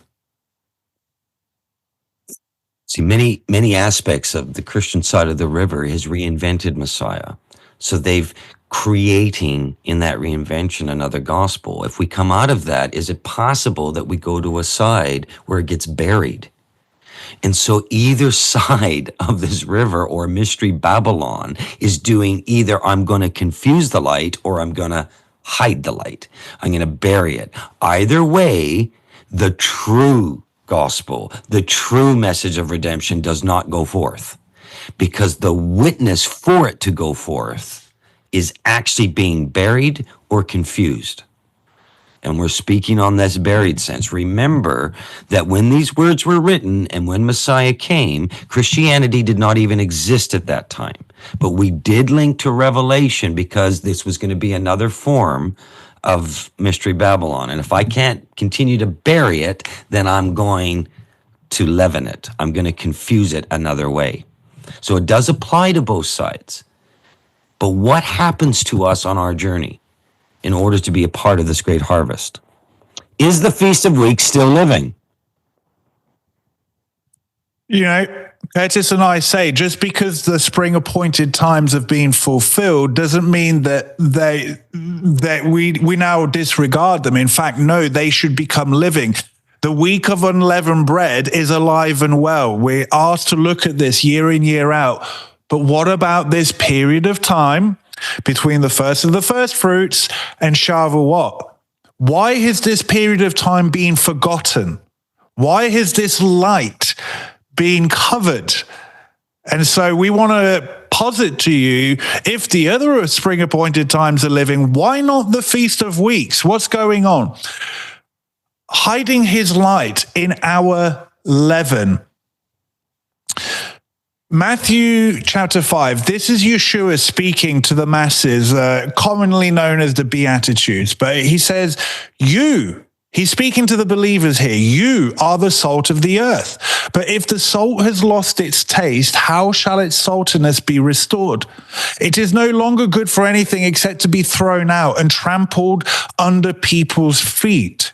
And so think of this of you, the believer. There's actually an expectation of you. Think of the servants in working in the harvest. There's an expectation of them. But if you are not fulfilling that expectation, there's nothing left but to be thrown out. Think the overtones of being thrown out from the wedding feast. We have the parable of the foolish virgins. We have the guy who didn't wear the right attire at the wedding feast, who was thrown out. You are the light of the world. Interesting. You, the believer, at least you're supposed to be the light of the world. This should echo back now to Yeshua saying, I am the light of the world. He who follows me shall not walk in darkness. Are we following our Messiah? A city on a hill cannot be hidden. It cannot be hidden. And so what's really interesting is that if a city was to hide its light, it would only be because of fear of an enemy coming. What was the wicked and slothful servant? He was afraid. He hid his talent. He hid the light. Nor do people light a lamp and put it under a basket or a bushel, but on a stand, and it gives light to all in the house. Which house? There's a great house. In the same way, let your light shine before others so that they may see your good works and give glory to your Father who is in heaven. Now, we're going to revisit this in next week's teaching, because the context of this is actually persecution from the religious. But Curtis, why have we highlighted this basket here, this bushel? Yeah, the modios, it's interesting. If we often think of it as a bushel, but it's more related to what the Greek is saying is a measurement of things. And the way it's related here, the things of dry, well, that's often related to bread. Now, what's interesting is it possible what's being said here is the light, this light is actually put in our leaven? That actually we are hiding his light in our leaven. And isn't that interesting? What precedes the harvest? What precedes this Feast of Weeks? This counting of the Omer to Shavuot, when the great receiving of the Ruach and this incredible fulfillment is recorded by our brothers and sisters almost 2,000 years ago. What preceded this was an event to get the leaven out. It's possible that there's a direct relationship that what spiritual leaven or religious leaven is actually hiding his light in us. And this is a great deception that can occur even if we understand the foundation of our faith and understand that Messiah has come. Is it possible that when we labor this, that literally it is just simply saying it? You're actually hiding my light in your leaven. And is this why? The harvest is plenty, but the workers are few, because for you to be a good worker, you need to be able to shine his light. Is it telling you why the workers are few as we draw closer to the end of this age?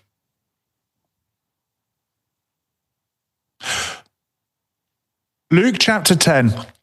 Parable of the Good Samaritan. We've touched on this before in past teachings.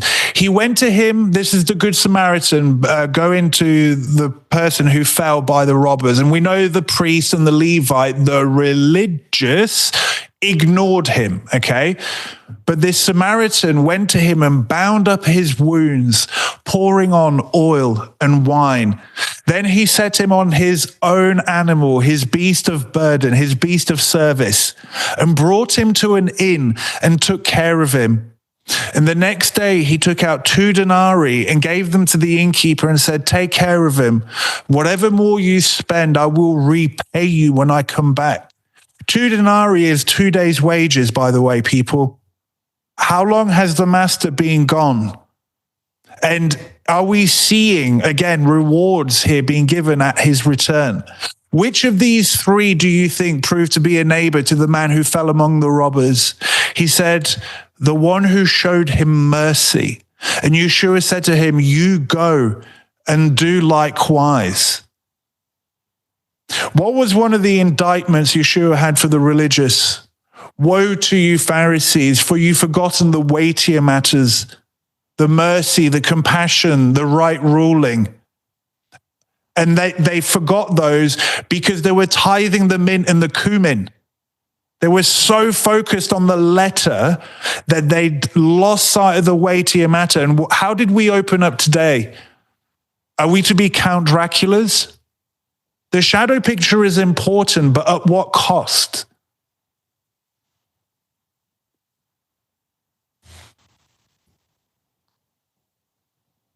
What is our weightier spiritual offering before Yah this year?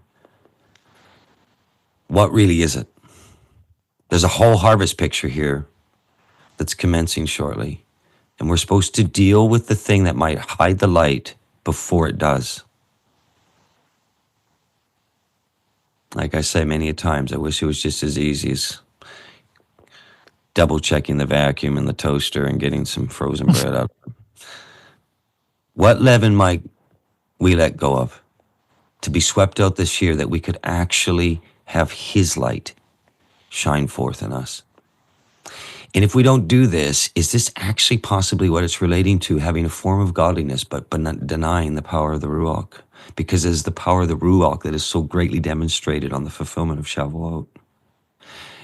Is it possible though it denies the power of the Ruach, is the leaven we won't let go of.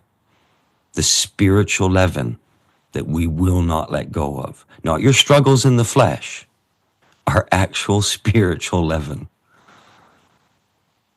And by hanging on to this, what's it causing? So we're going to now wrap up this teaching this week with what is the Feast of Weeks challenge for us. If we are to look at this seriously, what it's pointing to, and we're not going to throw out the foundation of our faith, nor the Tudor picture, and we're not going to throw out Messiah, nor what he is supposed to be. If we're to truly look at this from a leavened position in our own lives and go, yes, remove this from me.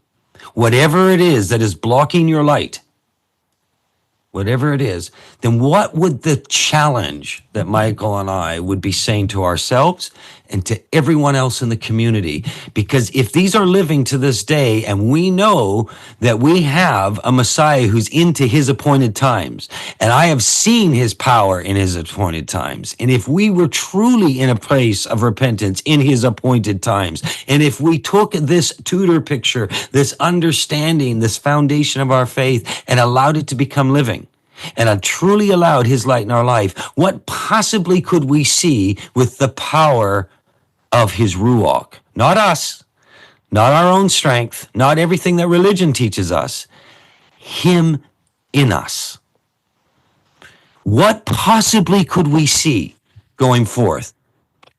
The Wedding Feast Challenge. The kingdom of heaven may be compared to a king who gave a wedding feast for his son, and he sent to his servants to call those who were invited to the feast, i.e., those who knew about stuff going on, i.e., believer. They actually know of a wedding feast, but they would not come. And again, he sent out other servants saying, tell those who are invited, see, I've prepared my dinner, my oxen, my fat calves, and have been slaughtered. And everything is ready. Come to the wedding feast. Come.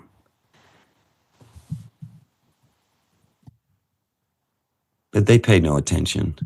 And they went off to his farm and another to his business. They're caught up. They think of the parable of the sower of the seed, and the weeds come in and they choke this position and everything else. And while the rest seized his servants and treated them shamefully and killed them, the king was angry. He's angry. And he sent his troops and destroyed those murderers and burned their cities. There's some great, we can't get into it, great prophetic fulfillment going on here in the fall motif. But we got to keep on track.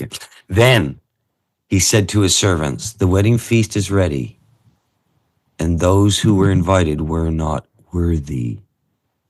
Interesting. So the blood of Messiah is not on the stand here. What choices were being made? Something's linked to something that's not allowing them to be worthy, and it's directly connected to a wedding feast. Go therefore. This is the king. Go to the main roads, basically the highways and the byways. You go there. This is interesting if we know what that is and how it links to the Good Samaritan and what actually was on the highways and byways. This is full of prostitutes, tax collectors, traders. Other words, what we would consider those unworthy Romans. And invite to the wedding feast as many as you find. Wow. And those servants went out into the roads and gathered all whom they found, both bad and good. You mean this might not look so sanctified, Michael? These people might not have it all together or are good enough according to us in our little sanctified, little sanitized religious perspectives. You mean he might be asking us to go out to things that we don't find so savory? We have a king going, you go. I'm filling up this wedding feast. So the wedding hall was filled with guests.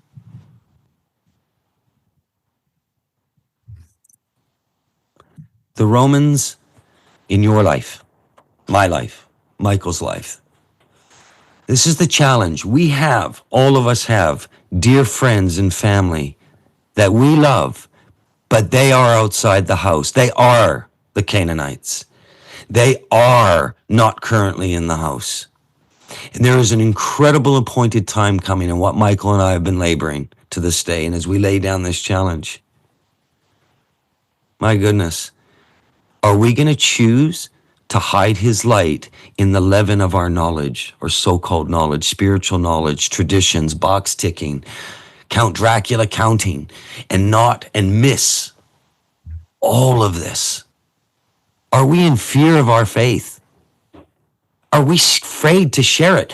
Are we afraid to allow it to be seen? Are we ashamed of it? Are we so caught up in our traditions or self-righteousness that there's no way we're even going to be anywhere near a Roman? There's no way we're going to have the centurion see something that brings them in awe when they witness the light of Messiah and the message. You ever wonder why we've labored this so much to this point right now? This light coming forth in the tapestry that our Elohim has waved, what they saw was the light shining on what's purchasing them. The message of what has been done for us. The true gospel. Now, unashamedly, with the foundation of it and the reason why. Not another gospel, not one reinvented, not one that won't acknowledge Messiah. The light is shining. This Roman bondage picture that we're all under, this one outside the house is witnessing, make no mistake about it. This event could have occurred anywhere else, but it didn't. It occurred at the ancient Tav. What message, what light are we actually to shine at this time? What is this message and this hope that is to go out to a dark world? Are the highways and byways too unsanitized for us? Can't we just criticize them? How about politically, Michael? Why don't we just get in political arguments with them at this time and send little messages on social media of how stupid we think they are? That'd be a light, wouldn't it? How deceived they are. Better yet, let's join them in the political arena. No point being biblical. Let's be political. Not having a go at anyone's political views and all that kind of stuff. What are we really saying here, Michael? What is this challenge? What's going on here? You know, we've got this question at the bottom. Is there some of his bride still outside the house? People always think of the bride of here and now. What if some of her still needs to wake up? And if we're hiding our leaven from those, who is it that we're really attacking? Because, you know, Rome seems to always feature in key moments in the accounts of Scripture. And the question is, why? Look, you have harlots, tax collectors.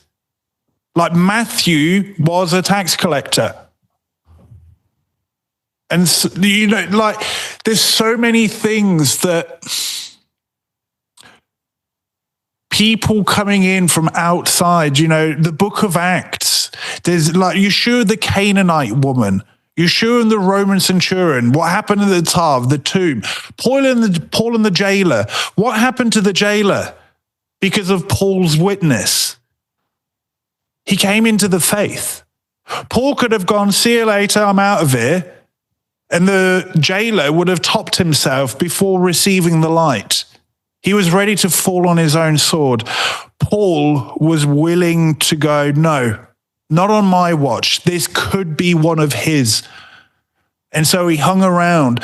The point that we're trying to make is, look, this is not about just being a good witness and, you know, preaching the gospel. Like, get these ideas out of your head. This is about a wedding feast. There's going to be a bride. There's going to be guests.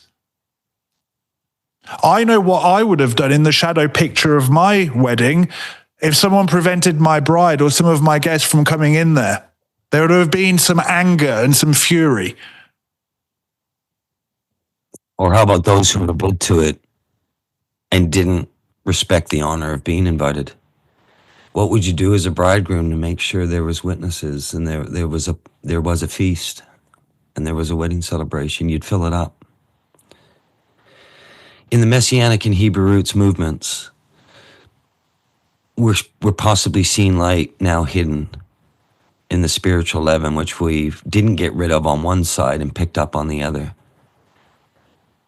We honestly see, and many of you have too, a lot of self-righteousness in these movements, a lot of religiosity, a lot of politics, a lot of keyboard warring.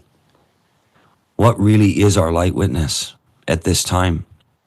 If there's a harvest all around us, if those who are outside the house, what are they really witnessing with our life right now? We made sure that they saw our CTO.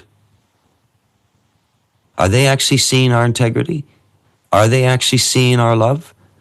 Are we actually giving them just a little bit of our time?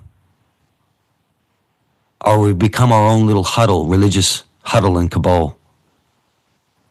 Have we written them off in our own hearts? Oh, they're gone. They'll get their computance. They'll see. They'll see how right I am. What's going on? It appears that the ones we're doing this to are the ones that he came for, the sick.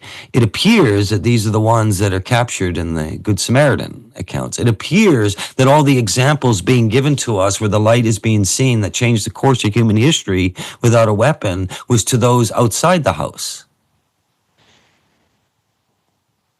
Is there possibly an actual appointed time devoted specifically pointing to a time where there are laborers that will have the light of Messiah available to these people?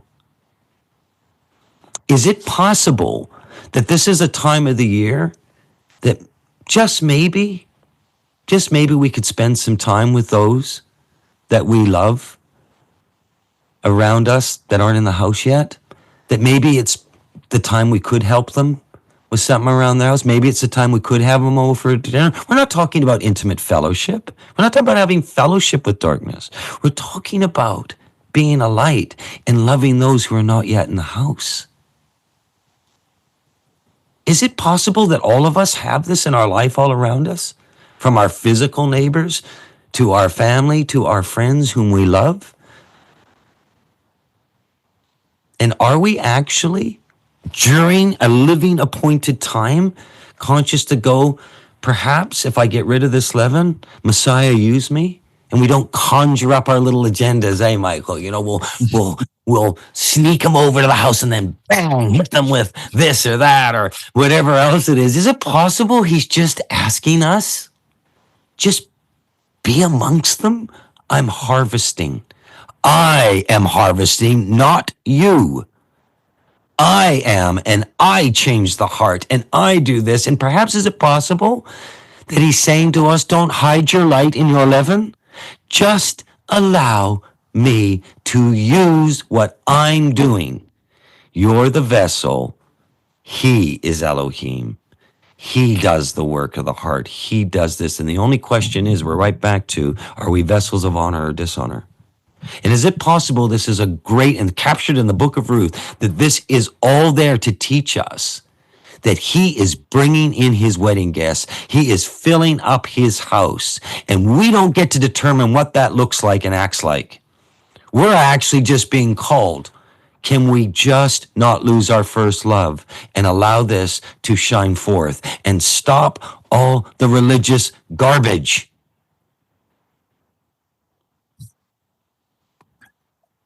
I'm going to give a really simple, practical example to kind of make the point, and Curtis, I'm going to use you to make the point, but Curtis, is all that Yah is asking of you specifically, hey, Curtis, you like fishing?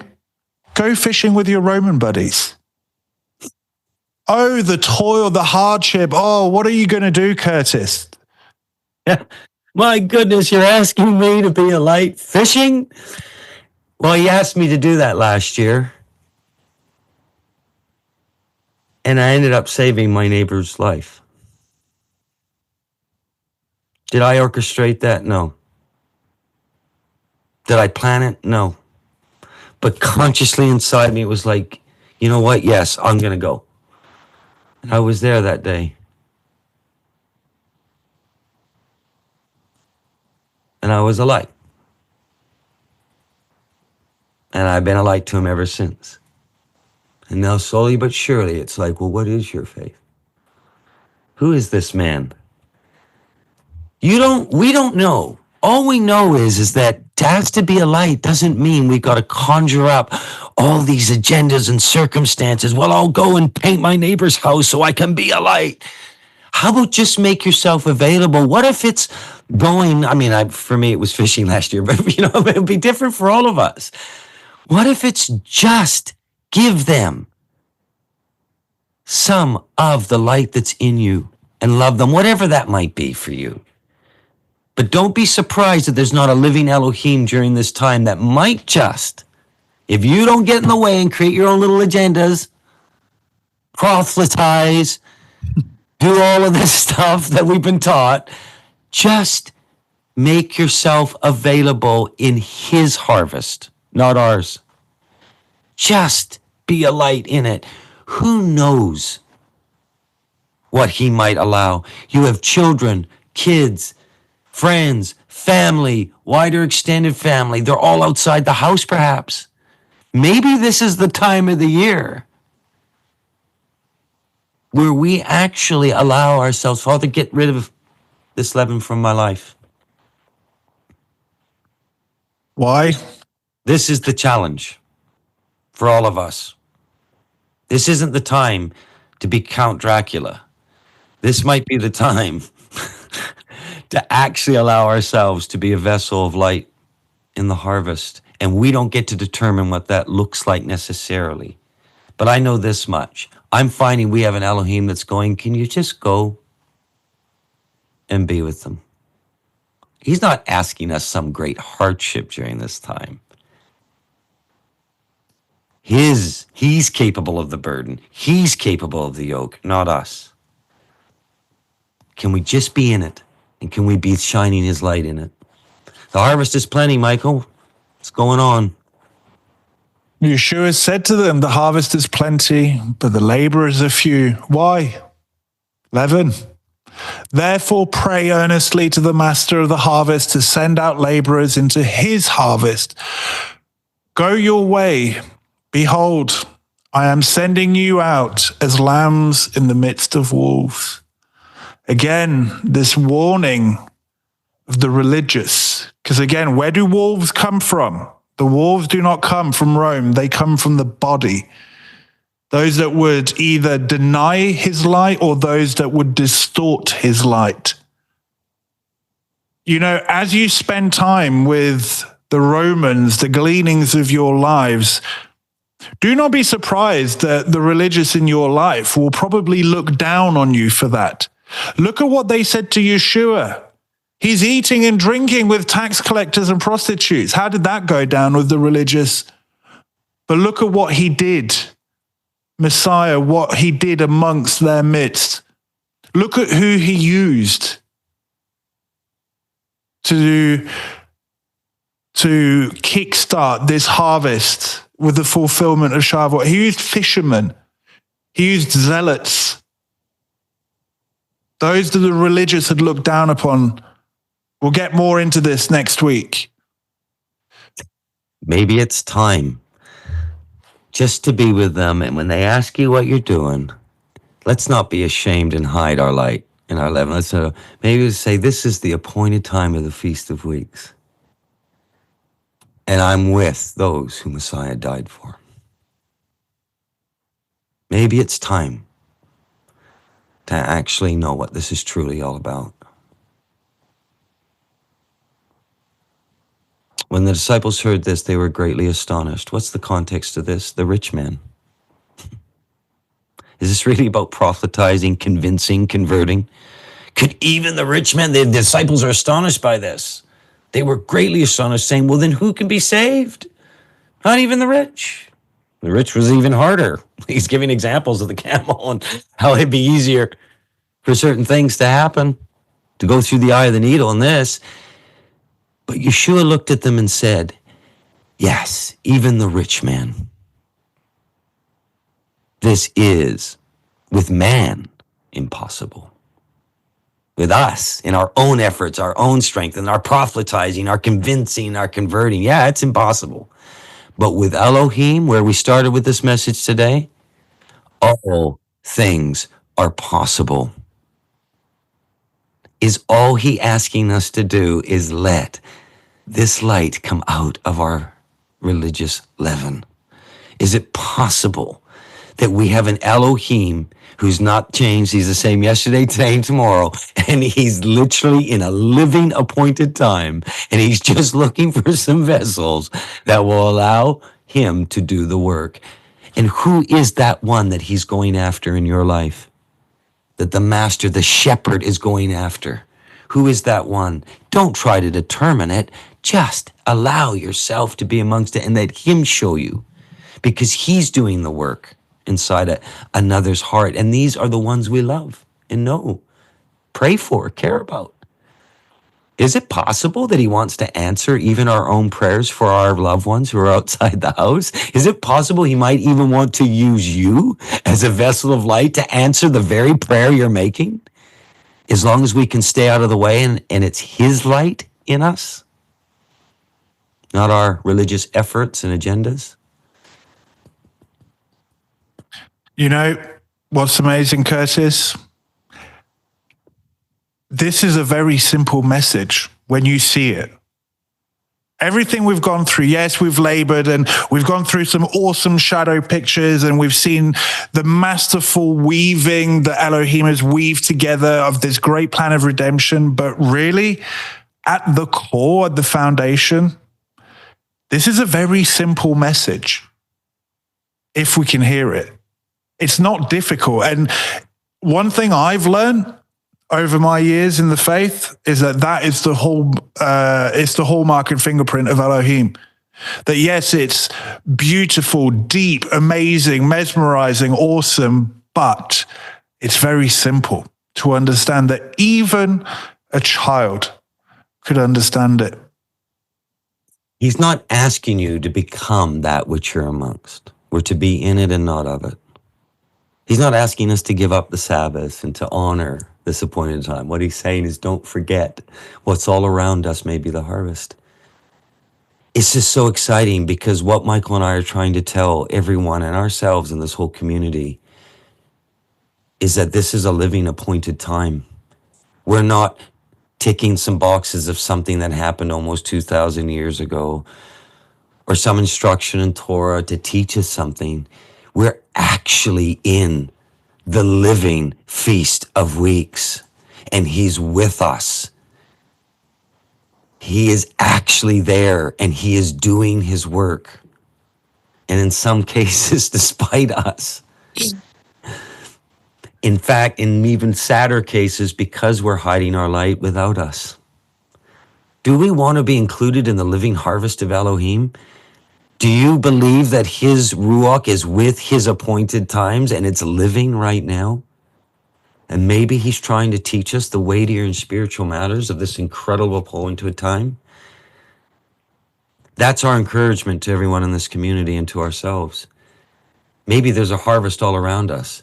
Maybe we're actually to allow his light to be seen in us, and we're not to be in fear and shame and self-righteousness and all these other things. And maybe we're not to contrive and convert and proselytize. Maybe, just maybe, we just get ourselves, be a part of this harvest, and remember that he's filling up a wedding bank, perhaps with that which doesn't look so religious and sanitized, because they're outside the house right now. This is a message of hope to a world that is dark, and a world that is dark needs a light, and it needs his light, not our light, not our version of it, not our religious leavened version of it. It needs his light.